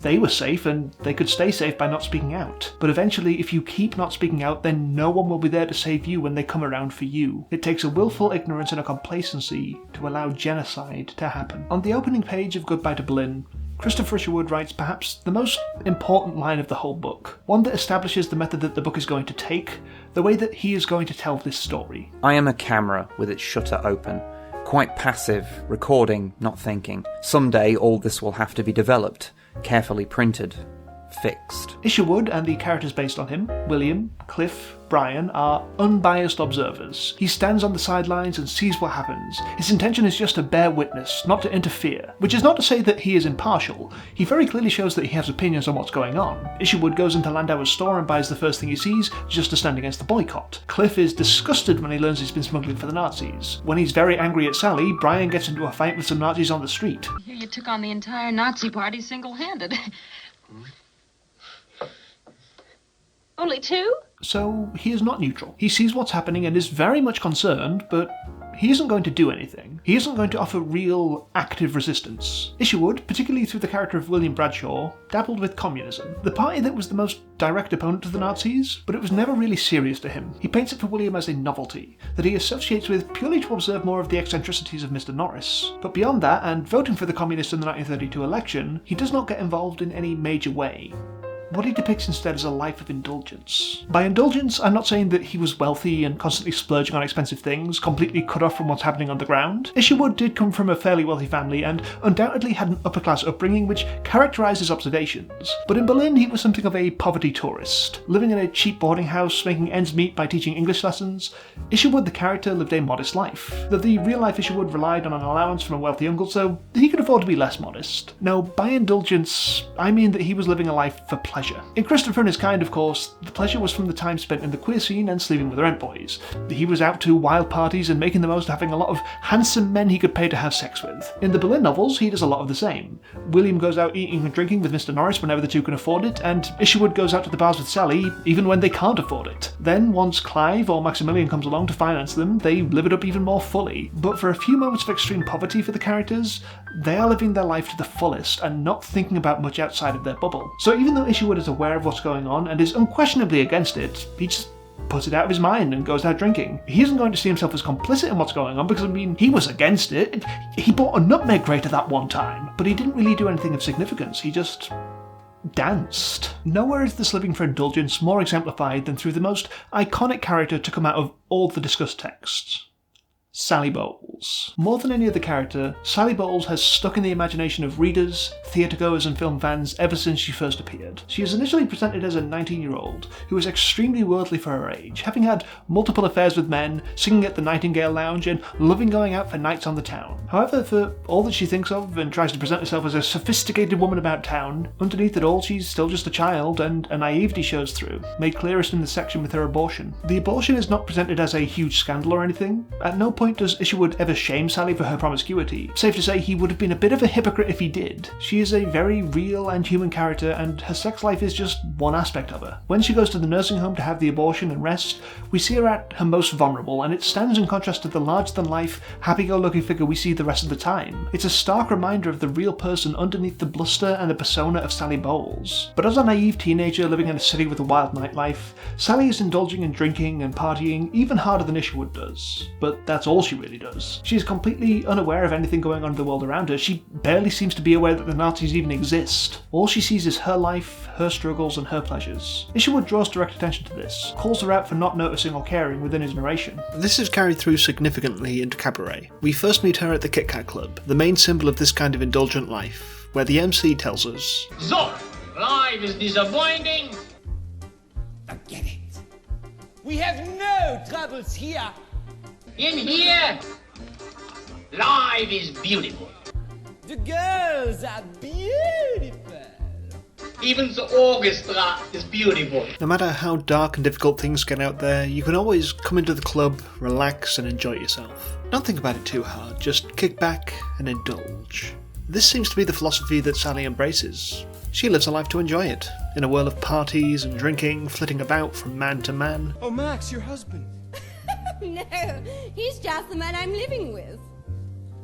This week? She has created the mystique of being Sally Bowles, seemingly as a protective shell. She presents herself as a jet-setting actress and singer, destined for fame, fortune, and a string of whirlwind affairs with rich, handsome men, and she won't let anything break through that to the real, vulnerable person beneath. After she has spent some time living with Cliff and feels herself getting close to him, her instinct is to run. She doesn't want to let someone in like that, and is ready to make any excuse to get out of there. But Cliff begs her not to leave, and she lets herself feel this genuine connection for once, with modern productions adding the song Maybe This Time for Sally to imagine herself being really loved by someone. This newfound openness allows her to tell Cliff that she's pregnant, though she initially does not plan to keep it. Well, what are we going to do? What am I going to do? The usual thing, I guess. You've done it before? Oh, thousands of times. But, seeing Cliff's enthusiasm, she agrees to have it. Now, she and Cliff are closer than ever, and both seem really happy. But then, the engagement party happens, and Cliff realises just how dangerous the world around them has become, something Sally seems to have just not noticed. She is seemingly completely oblivious to anything going on with German politics. When she first arrives at Cliff's room, she doesn't recognise Hitler's book, mistaking it for Cliff's novel. Mein Kampf? It's not my novel. I thought I should learn something about German politics. Why? You're an American. Sally typifies a very specific kind of disengagement from politics. She isn't hateful, she doesn't ignore things happening around her out of willful cruelty, she just genuinely doesn't think it's important enough for her to get involved. She never bothered to learn about it, so she doesn't see what's happening. After Cliff has realised that he's been smuggling for the Nazis, he refuses to do it anymore, and Sally can't understand why. No, it does seem the very easiest way in the world to make money. Or the hardest! Upon learning of Fräulein Schneider breaking off the engagement with Herr Schultz, Cliff decides the two are leaving that night, and Sally is genuinely shocked at the idea. To her, they have a perfect life. Why should they throw it away because of whatever's going on that doesn't even affect her? As she puts it herself. Oh, you mean politics? What has that got to do with us? Ultimately, her refusal to acknowledge the state of the world and leave with Cliff is what drives a wedge between them. She simply cannot accept that there's anything wrong when she's truly happy with someone for the first time. But as she knows that she can't live with him, she gets the abortion and starts making excuses about how they would spoil their life together if they left. Cliff leaves and Sally once more puts on the brave face of the persona she had at the start of the play, though now we see the cracks at the very core of the facade. We see a similar arc for Sally in the movie. Once again, she presents herself as larger than life. The unusual haircut, the extravagant outfits, the emerald green nails. Divine decadence. All part of the act that Sally Bowles uses to hide that under it all she's lonely and uncertain. One of her most vulnerable moments, the one that gets her and Brian together, is after her father doesn't turn up for an appointment with her. This is the first time in the film we've seen her without her signature look of makeup and nail polish, and it's her at her most unguarded. Sally is so let down by her father not showing up. She spent a lot of time talking about how much he dotes on her, dropping everything to visit her every chance he gets. But the truth is that he is distant and barely seems to care, always using exactly the minimum number of words for a telegram before they charge extra. The only other time that we see Sally without her makeup is during the scene where she reveals to Brian that she's had the abortion, and the two end things. I do want to say as an aside that I don't especially like the way that either version of Cabaret handles the abortion. The scenes centre around the men's feelings. It's about how much it hurts Cliff and Brian. It's treated as a horrible thing that Sally has done to them, a mistake made in a fit of emotion, and not as a decision she has made herself based on her own wants and desires. By making it so pivotal to the emotional arc of the story instead of just an individual episode in her life, it scandalises the decision for cheap drama. Not a fan. Once again, she doesn't seem especially aware of what's going on in the world. Her only focus when they drive past a scene of political violence in the streets being what bar they're going to go drink at. She's actually asleep in the car during the Tomorrow Belongs to Me scene, but at least when Brian gets beaten up, she does seem to know who the Nazis are this time. That's something, I guess. Both in the film and in the stage show, Sally's final song is the iconic Cabaret. In the play, she sings it before having her abortion, and in the film, she sings it after Brian has left. Both see her with her heart broken, trying to let it go and bring herself back to her mask of carefree existence. The song is one about how you shouldn't let life get you down. You should be happy and cheerful. Forget about your worries, because life is a cabaret. What good's permitting some prophet of doom to wipe every smile away? Life is a cabaret, old chum. Come to the cabaret. It is the epitome of this philosophy of Sally's. Cutting yourself off from thinking about what's going on in the world, about the pain of the father who isn't there, the acting career that's never going to happen, the man you love slipping away from you, and just forcing yourself to pretend that you're happy. By deliberately avoiding engaging with the world and the political situation around you, you can live a life that seems to be fulfilling, but ultimately just leaves you stranded and unable to handle anything real. Sally knows this, and wants to keep pretending, wants to keep putting on that happy face, and go out like her old friend Elsie, a prostitute who died of an overdose, but went out as the happiest corpse I'd ever seen.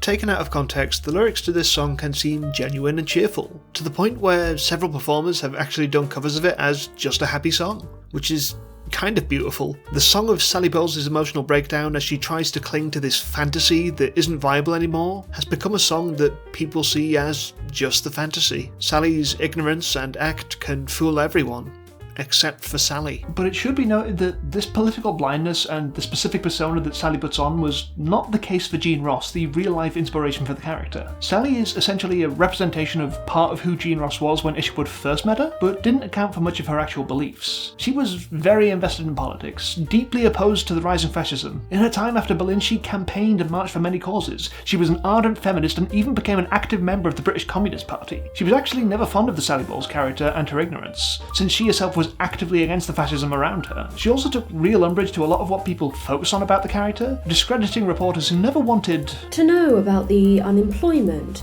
or the poverty, or the Nazis marching through the streets. All they want to know is how many men I went to bed with. While Sally was basically the exact opposite of Jean Ross politically, that doesn't mean there's no value to her as a character. In showing the ignorance of Sally and the apathy of Isherwood and his avatars, these texts draw attention to how you need to pay attention. You need to be active and fight against it, because if you don't, then that gives it the free rein to spread. If you aren't the opposition to this, then you are complicit.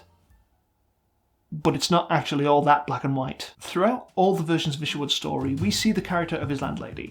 Fraulein Thoreau in Real Life and Chrstopher and His Kind, Fraulein Schroeder in the Berlin novels, and Fraulein Schneider in I Am a Camera and Cabaret. Through her, these texts present a very different kind of not taking an active stance against the Nazis. Because it's very easy to preach about how people should have acted when you're looking on decades after the fact, or when you're an author who left the moment things started to get real. But it's a very different story when you're someone who has to actually live there. Fraulein Schroeder is initially presented to us as a comedic character. She's eccentric, does a funny impression of the prostitutes on the street corners, and can't pronounce Isherwood's name, always calling him Herr Issyvu, which is frankly just adorable. She's extremely likeable, but we never really see much depth to her. She's very much just a side character, an ancillary figure, just showing another piece of the life in the city. She disappears for much of the books because there just isn't a place for her within the stories that Isherwood is telling. But come the end of Goodbye to Berlin, as Isherwood is preparing to leave, we get a very interesting insight into her. As the horrors have grown around them, the Nazis have won the election, and everything is about to get a lot worse. Fraulein Schroeder is going to have to get used to it. She can't just pick up and leave like Isherwood. She's an old woman. She's lived in Germany her whole life. She has nowhere else to go. This is where her life is. Quite simply, not everyone gets to evacuate when a crisis is happening. It doesn't matter what her opinion on everything is, she has to live with the reality of it. Already she is adapting herself, as she will adapt herself to every new regime. This morning I even heard her talking reverently about the Führer to the porter's wife. If anyone were to remind her that, at the elections last November, she voted communist, she would likely deny it hotly and in perfect good faith. She is merely acclimatizing herself in accordance with a natural law, like an animal which changes its coat for the winter. Thousands of people like Fraulein Schroeder are acclimatizing themselves. After all, whatever government is in power, they are doomed to live in this town. This is one of the most interesting aspects of Isherwood's work to me, that he acknowledges these real people who aren't evil, weren't collaborators, but just people trying to live without becoming victims themselves. Many, probably even most, in Germany and the rest of Europe that the Nazis occupied, could be cruel and anti-Semitic, turning Jewish people they found over to be killed, or deliberately apathetic to seeing the victimization happening around them because they weren't directly affected. A harmful narrative is that people were ignorant of what was going on, something that is downright impossible to believe when it was so unavoidable. But plenty out there were just people, just trying to survive the world around them. They weren't deliberately hurting anyone, but they weren't helping either. They were just living what life they could. Their lack of action undoubtedly enabled the Nazis.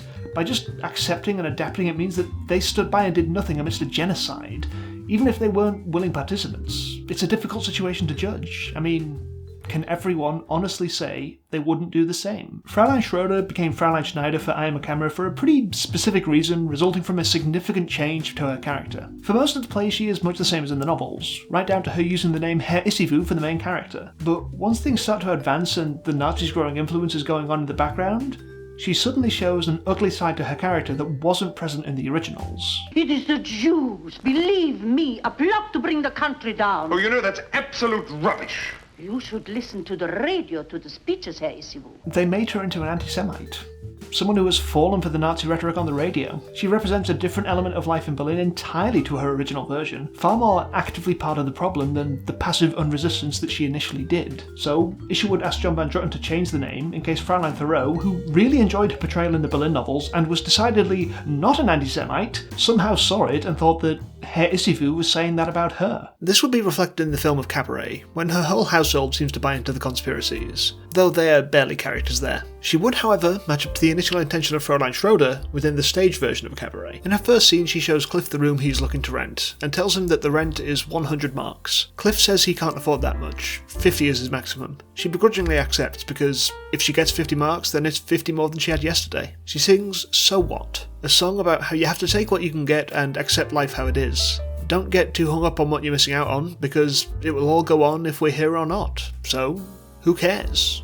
So what? This is her philosophy, to take what she can get and be grateful for it, to not let potential loss stop her from living. Then she has a romance with Herr Schultz. She gains something where she doesn't seem to have to just settle. She gets a chance for actual happiness without needing to worry about sacrificing. It's a really joyful and sweet little romance, which unfortunately turns sour once the engagement party happens. She is so shaken by this that she decides to end it with Herr Schultz. Things are a lot worse than she realised, and she has to face up to that. One can no longer dismiss the Nazis.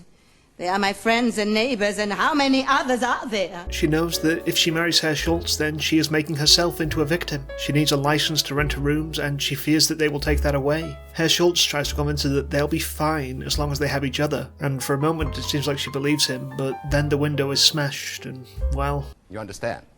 I understand. She breaks it off with him, giving up this piece of happiness she found because she wants to protect herself. It's selfish and not considering the harm this will do to Herr Schultz, who is in an incredibly precarious position, but it's also really understandable. I wish it wasn't, but it really is. Cliff tries to tell her she can't just give up, and she sings, What Would You Do? This song is heart-wrenching. Schneider sings about how easy it is for Cliff to say that she shouldn't give up when he, a young man, can stand up bravely and fight or run away. But she, a tired old woman, can't do any of that. She is doomed to stay. She has to live. And the only way that she can do that is to let this happen. She knows it's wrong. And she doesn't want to turn away from Herr Schultz, but what else can she do? Can you truly say that you'd do differently in her position? What would you do if you were me? Isherwood's work show several ways that complacency allows fascism to thrive. Through the characters based on himself, he says that it isn't enough to notice and do nothing. Through Sally Bowles, he says that you can't afford to be ignorant and self-centered. Through Fräulein Schroeder and Schneider, he says that most people let it happen because they feel that they have very little other choice. If we don't take a stand against hate when we see it, then we are part of that hate. We can't let things get to the stage where you have to adapt like Fräulein Schroeder or sacrifice your happiness to survive like Fräulein Schneider. If we are to prevent it, then we have to be active before it has a chance to begin.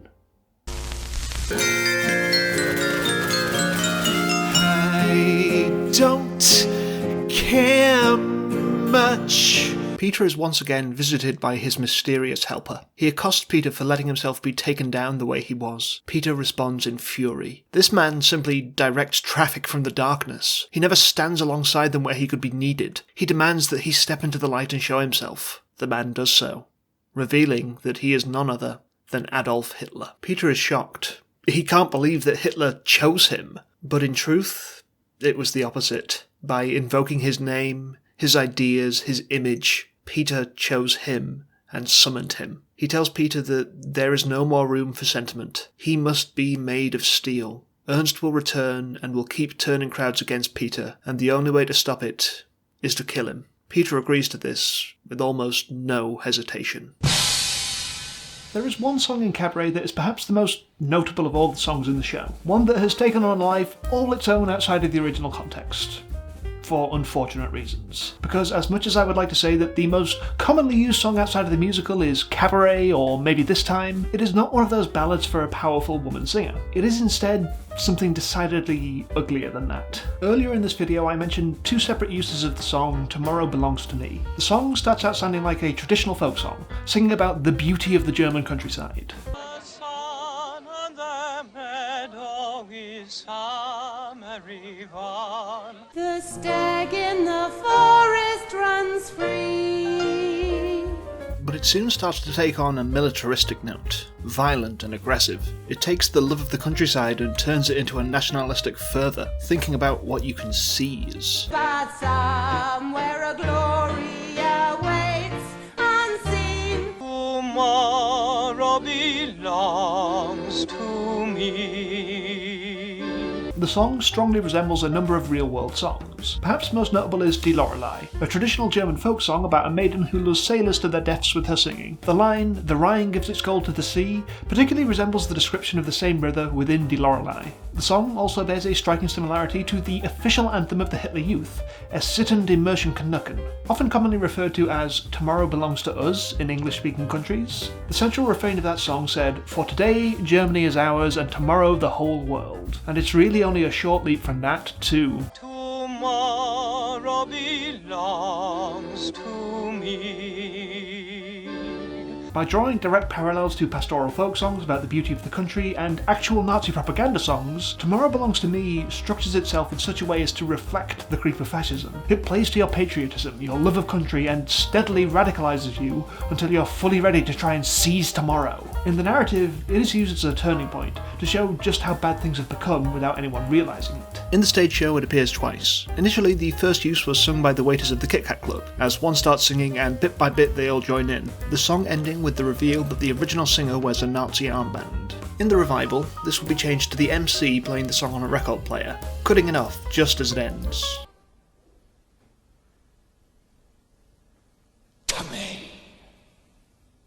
These first uses establish the song as something of a sinister presence, drawing a direct connection with it to the Nazis, so that when Fräulein Kost sings the opening line at the engagement party, we know exactly how things are going to go. The partygoers joining in as the song rises to a terrifying crescendo, the characters we've come to know and love looking on in shocked disbelief, the horrors of the regime to come that they've been avoiding through their debauchery and ignorance suddenly made so clear that it cannot be ignored any longer. The film sees a scene of Brian and Max drinking at a beer garden when a teenage boy starts singing the song. We start on just his face, but the camera soon pulls down to reveal a Hitler Youth uniform. Much like the engagement party of the show, the crowd joins in bit by bit, the song's menace revealing itself. It is a horrifyingly effective scene that shows just how much you cannot pretend like the threat isn't real anymore. Also worth noting here is this old guy near the front who doesn't join in and looks downright physically uncomfortable. There's simply no way this guy isn't Jewish, being made acutely aware of just how much danger he's about to face. So how exactly does this song? One that serves a very specific purpose within the context of the story, one that draws direct correlation to the actual anthem of the Hitler Youth, one that is expressly designed to show the advance of fascism, become the most used song out of the context of the show. It's the Nazis. Obviously the answer is the Nazis. Why would it be anything but the bloody Nazis? In 1974, the National Socialist League, an American neo-Nazi organisation for gay men, formed. For their motto, they co-opted the title of the song, turning it into Tomorrow Belongs to You. In the late 1970s, the song was used by the British group the Federation of Conservative Students as their unofficial anthem, with Alan Clark, a Tory who was extremely close to the fascist group the National Front, recalling seeing the uplifting song on TV. So actual far-right figures and political groups were using the song for inspiration, something that continues through to today, with neo-Nazis like Richard Spencer having made explicit references to it during the 2016 election. As well as this, the song also became extremely popular among the far-right music scene. In 1979, just 7 years after the film of Cabaret released, the English neo-Nazi and oi rock musician Ian Stewart released a cover of the song with his band, Screwdriver. Screwdriver was a band that Stewart formed specifically to raise funds for the National Front. They played to Nazi skinheads and were huge figures in the far-right rock scene. The song proved popular with their audience due to how accurately it captures the essence of real Nazi propaganda, even when turned into, frankly, terrible punk music. Stewart would later go on to record further covers of the song with his side project bands, Ian Stewart and Stigger, and The Klansmen. He literally called his rockabilly band The Klansmen. Their debut album was called Fetch the Rope. In 1987, Stewart founded Blood and Honor, a group concerned with establishing connections between far-right musical groups, and through touring Europe, he became extremely popular among the European neo-Nazi scene. In tribute to Stewart, the song was once again recorded by the German bands Chrstopher, Radikal and Wolfsrudel, and the Swedish pop singer Saga. All Nazis. Through the work of one influential Nazi, this song infiltrated the far right and became incredibly popular as a piece of legitimate fascist propaganda, which you would think might be an issue when you consider the song's origins. I hope I've made it abundantly clear that Cabaret is an ardently anti-fascist work. It's based on the accounts of a gay man about the real fascism he saw. Joe Mastroff, who wrote the book of the musical, was Jewish, and the songs were all written by John Kander and Fred Ebb, two gay Jewish men. Everyone involved had good reason to make it as explicit as they could that fascism is an evil that kills people, destroys lives, and makes those surrounding it complicit with murderers. So how do Nazis justify to themselves that they're singing a song written by two gay Jews for an anti-fascist work of art? What cognitive dissonance has to go on to allow that to happen? Well, basically they lied. They are liars. Nazis always lie. There are two lies that they use the most when it comes to this particular song. One is that Tomorrow Belongs to Me was actually an original Nazi song, and Kander and Ebb are obfuscating its origins to deny the Nazis their genius, and what they're doing is reclaiming it. The other is one that was spread by the European Rex rock bands, that Ian Stewart wrote the song. They simply cannot accept the song's true origins, because then they would be admitting the quality of the work of people who they hate, and admitting that they are liars. This is not a new pattern of behaviour either. Remember just a few minutes ago when I said Die Lorelei was a traditional folk song? Well, that was a lie. The song was based on an 1824 poem by Heinrich Heine, set to music by composer Friedrich Silke. The song was rather popular in Germany in the 20s and 30s, playing on the radio with several pieces of classical music, and it was one people wanted kept in circulation. But for the Nazis there was an issue. Heinrich Heine was Jewish. They couldn't have a song based on the works of a Jew so popular, so they simply declared it a traditional folk song, erasing Heine and Silke's work to spread their own narrative. This is the same thing that they are doing with Tomorrow Belongs to Me, trying to remove Kander and Ebb's involvement with the song and the context it exists in to advance the cause of radicalisation. This is a common problem when it comes to depictions of fascism in the media. No matter how explicit you are in your depictions of them as the evil that they are, there is always a danger that fascists will embrace it and try to make it their own. It's happened with films like American History X and Inglourious Bastards, and it's happened with Cabaret and Tomorrow Belongs to Me, because ultimately the intent of the work isn't going to matter if the Nazis can look at it and think that it makes them look cool. They can use it to make fascism look desirable and draw people in, which isn't to say we should never make works that show the realities of the Holocaust or the warning signs of how it comes to be. In fact, it's very important that they exist, but it is a danger that we need to be aware of when it comes to these works. Tomorrow Belongs to Me serves as a cautionary tale, both within the context of Cabaret, where it shows how suddenly fascism spreads, and in its new context, where it shows how deceptively fascism builds its mythology. Don't care very much either way. Words. Peter heads to Ernst's room, intending to kill him. He tells him that there is no stopping now, but Ernst tells him that an old man stopped him with just a few words, with just the truth. Ernst is not afraid of Peter, even when he pulls the gun on him. He knows Peter. From a ravaged little boy wanting love to a torn man craving respect, identity, pride. He says that Peter may kill him, but he can't kill an idea with a bullet. Peter says that he is all steel now, no sentiment left, and he shoots Ernst. As he dies, Ernst tells Peter that his strength comes at the expense of his humanity, decency, the part that knows right from wrong. Yes, Peter. You have steel, but you have no heart.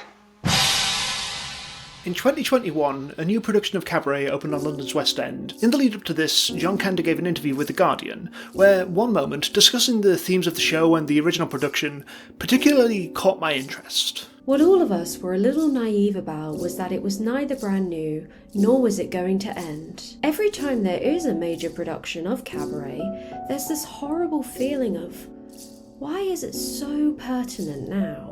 Goodbye to Berlin was published in 1939, Cabaret first appeared in 1966, the film in 1972, and yet all are still distressingly relevant today. Every time a new production comes around, it feels like it's talking directly to the present audience about things going on in the world around them. So what is it about these stories that makes them so unfortunately timeless? Well, the answer doesn't lie in the show. The show is just talking about fascism, same as ever. The answer is that fascism never went away. It feels particularly pertinent now because things have been especially bad in the last few years. To try and record everything that's been happening that can be seen as fascist activity would probably make this video double in length. We're at a point where neo-Nazis feel comfortable walking around carrying swastika flags in the street. This should not be normal. We're seeing further slides into far-right authoritarianism in countries all across the globe. For the victims of this fascism, every day becomes more frightening than the last as politicians attempt to strip away their fundamental rights, and hugely popular public figures openly spread bigotry against them. Things have been getting worse for years, and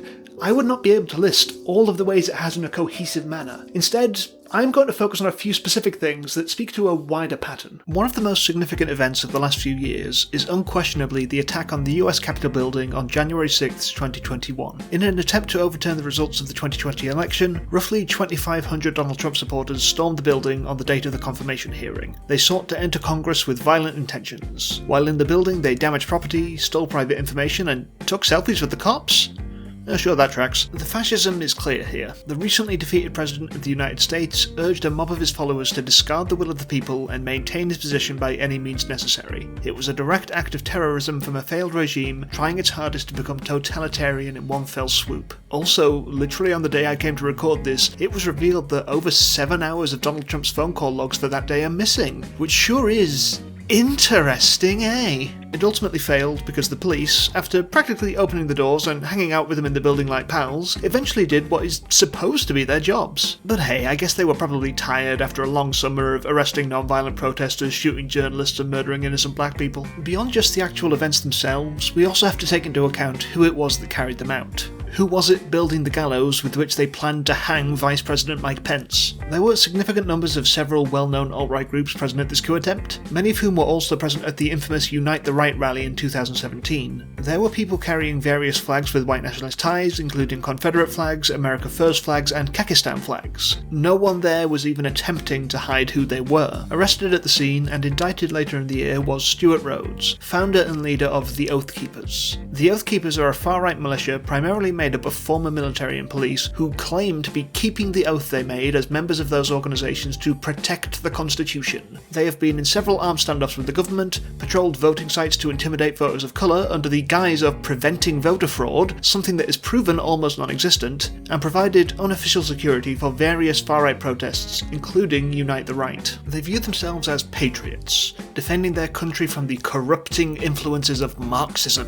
which is an anti-Semitic dog whistle for the Jewish secret societies they believe in. They are conspiracy theorists with ties to Alex Jones. They think every member of the government, except for the former president, is a traitor, ushering in waves of immigrants and Muslim terrorists. They believe these governments are attacking their own citizens, trying to strip them of their rights, seeking to take away their guns, put resistors into concentration camps, and form an international government. The New World Order. Within the Oath Keepers, and various other alt-right militia who were present, is a subgroup known as the 3%ers. They are not a specific organisation, but a loose collection of people across the organisations that already exist. The name is derived from the belief that only 3% of American colonists fought against the British during the Revolutionary War. Only the true patriots. A claim that I hardly need tell you they have absolutely no evidence for. This is where the OK sign being used as a far-right symbol originates, as they're holding up 3 fingers to represent the 3%. 3%ers have been connected to many violent attacks, kidnapping attempts, and possession of explosives. They had a significant presence at the riot, with many people carrying 3% flags and wearing clothes with their logo. Many were seen carrying weapons. One of the rioters affiliated with them, Robert Gieswein, was noted as saying that Joe Biden and Kamala Harris had sold the country to the Rothschilds and the Rockefellers, a popular anti-Semitic conspiracy theory. These groups attract violent individuals who believe in dangerous conspiracy theories and incite them into militant action. Another major group present on January 6th was the Proud Boys. Formed by Gavin McInnes in 2016 during the run-up to Donald Trump's election, this group called themselves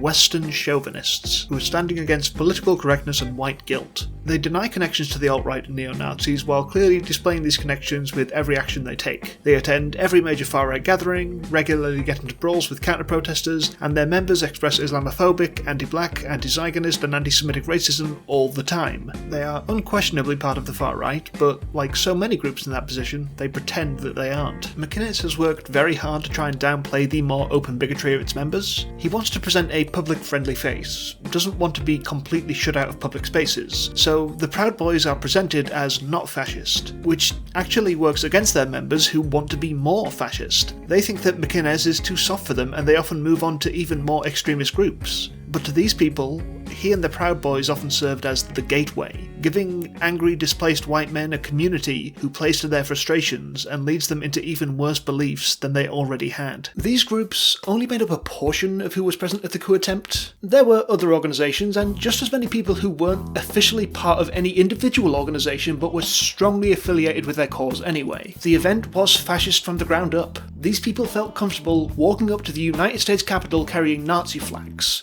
They felt justified in trying to violently overturn democracy, and there were over 2,000 of them who organised into one place. That we have reached a point where an incident like this can happen should be absolutely terrifying to everyone. What's more terrifying is that it is far from an isolated incident. On January the 22nd, 2022, hundreds of vehicles from across Canada formed a convoy to protest their government's COVID vaccine mandates for truckers. In late 2021, cross-border truckers were exempt from mandatory vaccinations, but in January this exemption was lifted and they had to get the vaccine to be able to make runs over the US-Canada border. For the majority of truckers, this was not an issue. 85% of the roughly 120,000 cross-border truckers were already fully vaccinated, but for the remaining 16,000 or so, this caused a big problem. They would be out of work if they couldn't make those runs, and many simply refused to get the vaccine. So the protest, known as the Freedom Convoy, was formed to reinstate the exemption. The protests lasted for a month, ending on February the 23rd, with the convoy gathering at Parliament Hill in Ottawa and forming blockades at the border. They were joined by more and more protesters, reaching as many as 18,000 people and over 1,100 vehicles across the various sites at their peak. Eventually, the protests would expand to be about all COVID-19 measures and not just the ones specifically affecting the truckers. The convoy, which was condemned by the Canadian Truckers Alliance, would eventually be broken when Justin Trudeau invoked the Emergencies Act, the first time the act has ever been used since its creation in 1988, and police removed the vehicles over the course of several days. Ostensibly, the organisers of these protests wanted them to be peaceful events. They were seen to denounce people using violent tactics and ask for the removal of any extremists, but this seems to have been fairly surface level because these protests were absolutely crawling with Nazis. Much like at January 6th, there were people carrying Nazi regalia, including Confederate flags and swastikas. Dave Steenberg, a leader of the Toronto convoy, has publicly posted images connected to the far-right group the Soldiers of Odin, and 4 men will be arrested for conspiracy to commit murder on mounted police officers. Anti-vax and anti-COVID mandate protests are ones that particularly attract these far-right groups, because it gives them both an easy set of frustrations to capitalise on with the less extreme people there, and a way to make themselves look like victims. The government are imposing mandates that are taking away their freedoms, and they are the good patriots standing up for their rights. To highlight this belief, many directly compare needing to wear a mask to go into public buildings and getting vaccinated to cross the border to what Jews were subjected to in the Holocaust. Which, no, you don't get to just do that. Basic consideration of other people's health and well-being is not the same as genocide. I can't believe that is a thing I have to say. Beyond just the actual swastika-wielding Nazis who made up the groundswell of the protests, it is also worth looking into who was supporting these efforts from the outside. The convoy was big news, shutting down huge amounts of trade between Canada and the US for a whole month, and a lot of pundits had their thoughts to share on the subject. Among the most vocal supporters were Donald Trump Jr., who gained political prominence due to nepotism shown by the former president, a failed presidential candidate who liked a porn tweet on the 16th anniversary of 9/11 Ted Cruz, transphobic conspiracy-peddling lawmaker Marjorie Taylor Greene, and many other prominent far-right figures, which goes a long way to show who these protesters really were, with some figures urging people to donate money to the cause, such as man who admitted on Twitter that he can't pleasure his wife, Ben Shapiro. I said certified freak 7 days a week. Wet ass P-word. P-word is female genitalia. On February the 13th, Give Send Go, the website used to crowdfund for the protests, was hacked, and the details of the over 92,000 donors were leaked. They raised almost $9 million in donations, with many coming from people who are also known to have donated money directly to the Trump campaign. Many of the donations contained explicit hate speech within their donation messages, with some threatening indirect violence against the Canadian lawmakers. It should also be noted that GiveSendGo has been an extremely popular site for far-right figures to fundraise their causes, including the Proud Boys, QAnon, and the January 6 Capitol riots. The people being funded by these Trump donors, who also fund well-known hate groups and conspiracy theorists, are just as hateful as their contemporaries. At the protests, they were physically violent, assaulting passers-by and counter-protesters. They hurled racist abuse at Native Canadians, Muslims, Jewish people and black people, creating an atmosphere where people felt like walking down the streets was dangerous. They forced their way into a soup kitchen and demanded food. They desecrated war memorials, and they defecated in public on properties displaying pride flags. They were racist, misogynistic, ableist, queerphobic thugs, plain and simple. And once again, they were given a public space to openly express all the bigotry they could normally only express online. Through the internet, the far-right have become significantly better at forming communities. Through forums like 4chan and Reddit, they have been able to find like-minded individuals like never before. They formed an international community of people who believe in the myth of a homogenized white race and a European identity that has never truly existed. They gather together to spread their bigotry in close communities where their hate can foster. To reach the frustrations of their target audience and speak to them as part of the mob, they leverage the language of the internet to their own needs. They use meme culture in the same way that fascists of the past used illustrations in newspapers to dehumanize their victims and elevate themselves. They create close-knit, insular communities who have their own references that they try their best to slip into the wider world. We can see a very clear example of this in how quickly transphobia has spread in online spheres. We've seen public figures embrace this ideology, calling trans women sexual predators just for existing, which harms queer people, harms children, and harms cis women so fully that they lose sight of everything else. We have Graham Linehan driving his entire family away with his irrational behaviour, then going on TV and crying about it. They took everything from me, you know.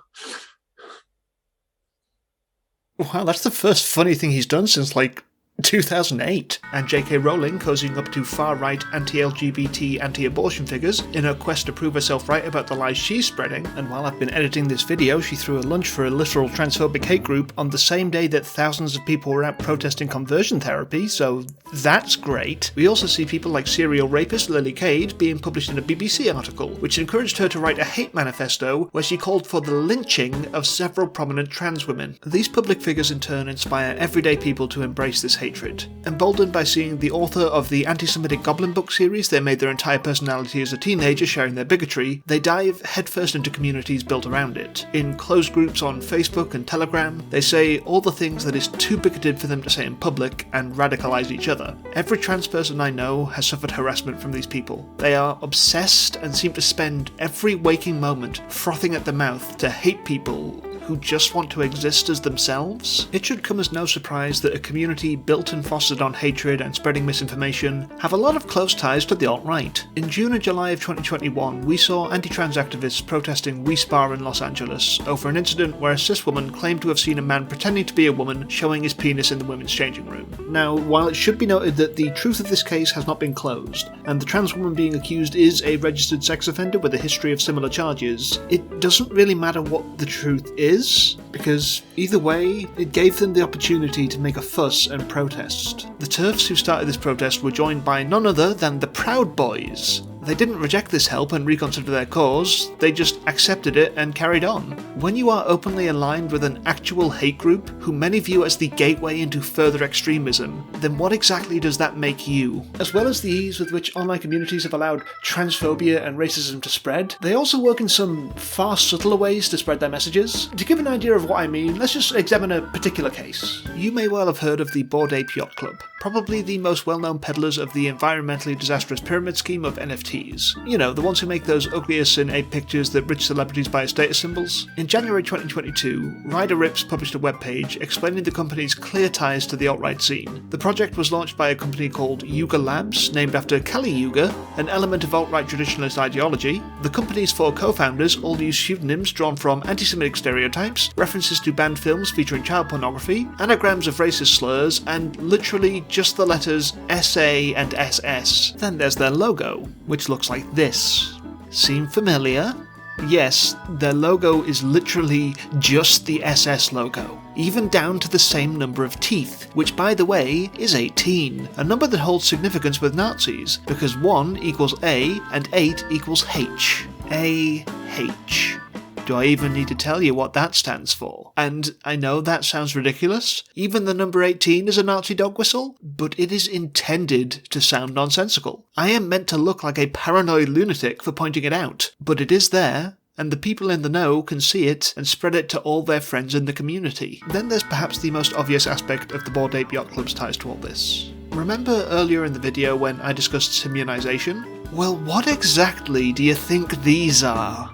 Every time I see these damn apes, I am struck by how racist they are, with many sporting items like imperial helmets and sushi chef headbands and hip-hop gold teeth. They bear really striking resemblances to authentic Nazi propaganda images. So good job advertising for them, Jimmy Fallon. Also, just as an aside, it is the funniest thing to me that the only way he could think of to show off his and Paris Hilton's NFTs to his audience was to print them out.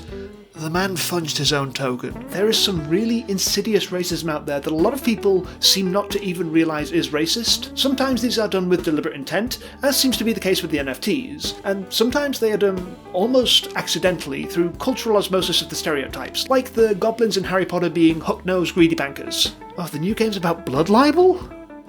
Well, sure glad people are so adamant about getting to play it. One of the most casually accepted forms of racism that I feel it is important to draw some attention to is anti-Romani sentiment. On Christmas Day 2021, popular tax cheat Jimmy Carr released the Netflix special His Dark Material. Within the special, he had a joke that garnered a lot of negative attention. Now, I'm not going to get into the debate about whether he ought to be able to tell these kinds of jokes. That's not what this video is about, and I don't much care to get into it. He can make edgy jokes all he wants, and I can think they're not funny and we can move on. What I want to focus on is the actual content of the joke. Full warning, he does just straight up use a slur in it. When people talk about the Holocaust, they talk about the tragedy and horror of 6 million Jewish lives being lost to the Nazi war machine. But they never mention the thousands of Jews that were killed by the Nazis. No one ever wants to talk about that because no one ever wants to talk about the positives. This is the part of the routine that did the rounds on social media. Jimmy Carr saying ethnic cleansing is good. But he goes on after that, praising himself. First of all saying how funny his joke is, then talking about how it's an educational joke because he can mention all the others the Nazis killed, which feels especially galling given how he massively misrepresents the actual number by saying thousands instead of hundreds of thousands up to 1.5 million.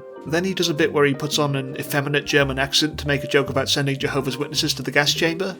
Classy. What gets me about this joke is how casual it is. How Jimmy Carr can, without much real concern, make a joke about how up to 3/4 of the Roma population of Europe being systematically murdered was a positive, and be greeted with riotous laughter and applause. It doesn't matter if Jimmy Carr actually thinks this. He almost certainly doesn't. What matters is that this joke is considered to be acceptable and funny to so many people. Racism against the Romani traveller community in the UK is shockingly commonplace. They are talked about as if they are all thieves and liars. People regularly demand their removal from land they're staying on, even if they have legally purchased it and have every right to be there. They are victimised constantly, looked down on and denied opportunities because of their race. But this racism has been so normalised over the course of several centuries that people are just extremely comfortable with it. It is so commonplace that politicians regularly play to it as an issue to win voters. People running to be local members of parliament, both Labour and Conservative, regularly make policy promises to deal with traveller incursions in their areas, talking about human beings as if they're a pest control issue. They face disproportionate amounts of racial profiling and police violence with the same murderous tactics as we so regularly see used against black people the world over. Throughout 2021 and 2022, the UK government has been working tirelessly to pass the Police, Crime, Sentencing and Courts Bill. This bill, which at the time of writing is awaiting final approval, will grant the police the ability to seize the property of travellers staying on land they are deemed to be trespassing on. This includes seizing caravans where families live and hold all their worldly possessions, with a fine of up to £2,500. This bill is nothing short of a systematic attempt by the government to wipe out a way of life that people have been living for centuries purely because the middle classes feel inconvenienced experienced by it. It is authoritarian and repugnant and will only serve to further enable the racists of this country. Everything I have been talking about in this section is only a fraction of what is going on all across the globe. There is so much far-right activity that I cannot possibly get into the full extent of it. I should make it clear that I am not even aware of every way that they are working to harm marginalised people. If you want better understood and clearly explained ways that all of this directly affects individuals, then it is imperative that you seek out the voices of the communities who have really lived it. Instead of just listening to this Gentile, gadger white person, you need to put in the work and elevate and listen to voices outside of your own perspectives, because they are the only ones who truly know what they're going through. In writing this, I have done my best to look into authentic experiences to draw from as sources, and have worked with sensitivity readers from these communities to make sure that I am not misrepresenting anything.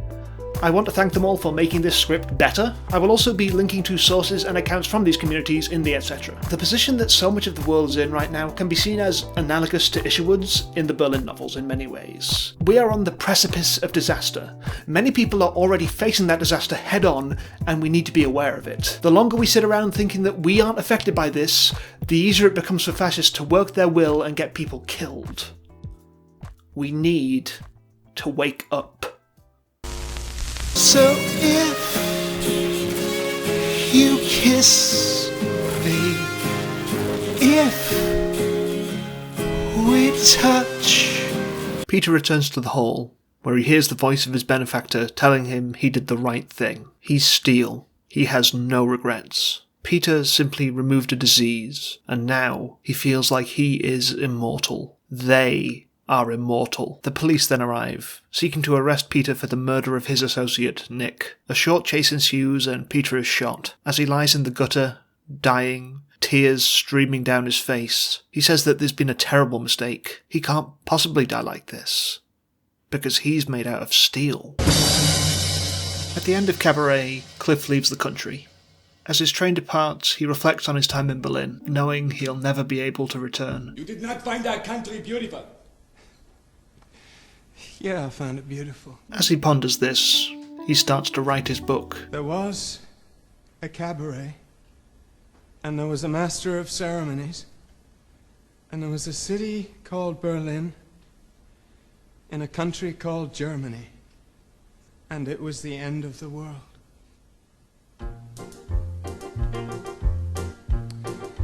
And I was dancing with Sally Bowles.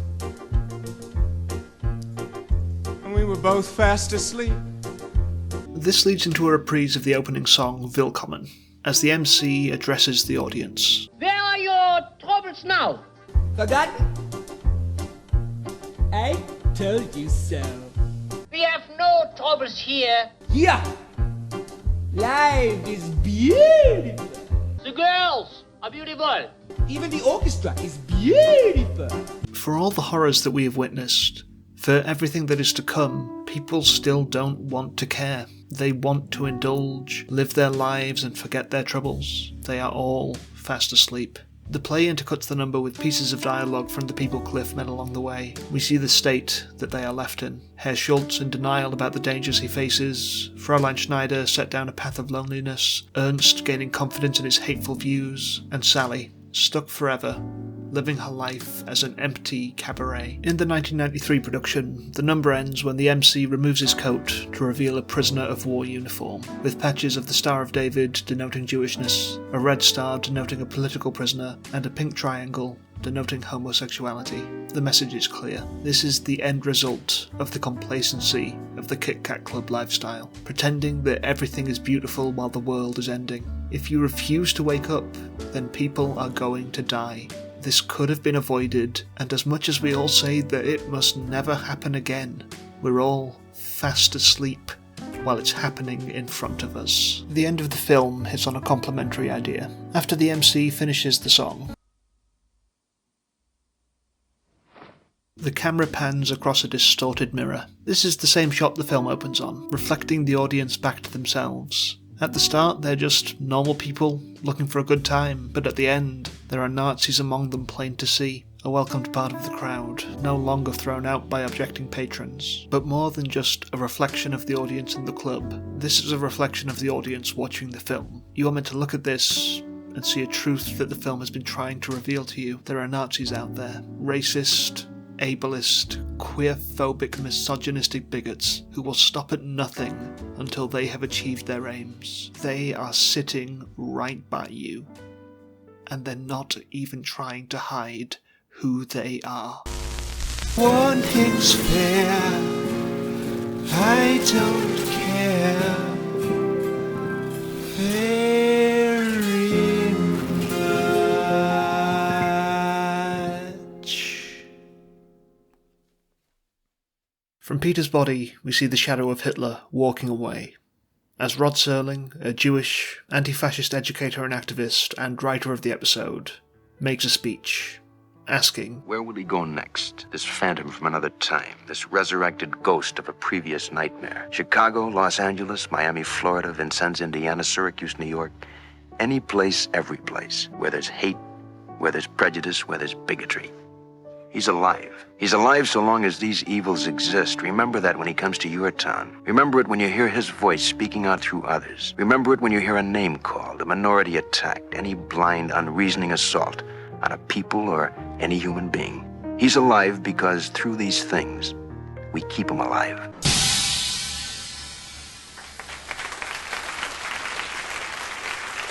Thank you so much, meine Damen, Herren und nicht-binäre Menschen, Mesdames, Messieurs et Personnes non-binaires, ladies, gentlemen, and NBs. We have got time for just one more.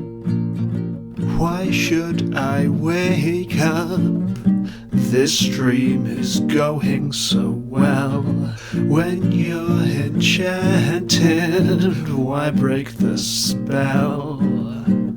Drifting in this euphoric state. Morning can wait, let it come late. Why should I wake up? Why waste a drop of the wine? Don't I adore you, and aren't you mine?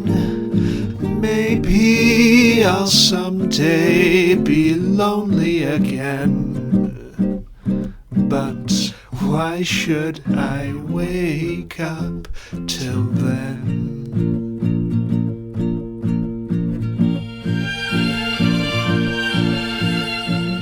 I would just like to thank my patrons for indulging me in taking so long to make this video, with an extra special thanks to Justine, Chris Harper, Dan Brown, Eric Parkinson, William Gray, Dan Kitban, and Finnegan. If you'd like to support me, then head to patreon.com/DavidJBradley. You can also help out a great deal by liking, commenting, subscribing, and sharing this video to your friends and enemies.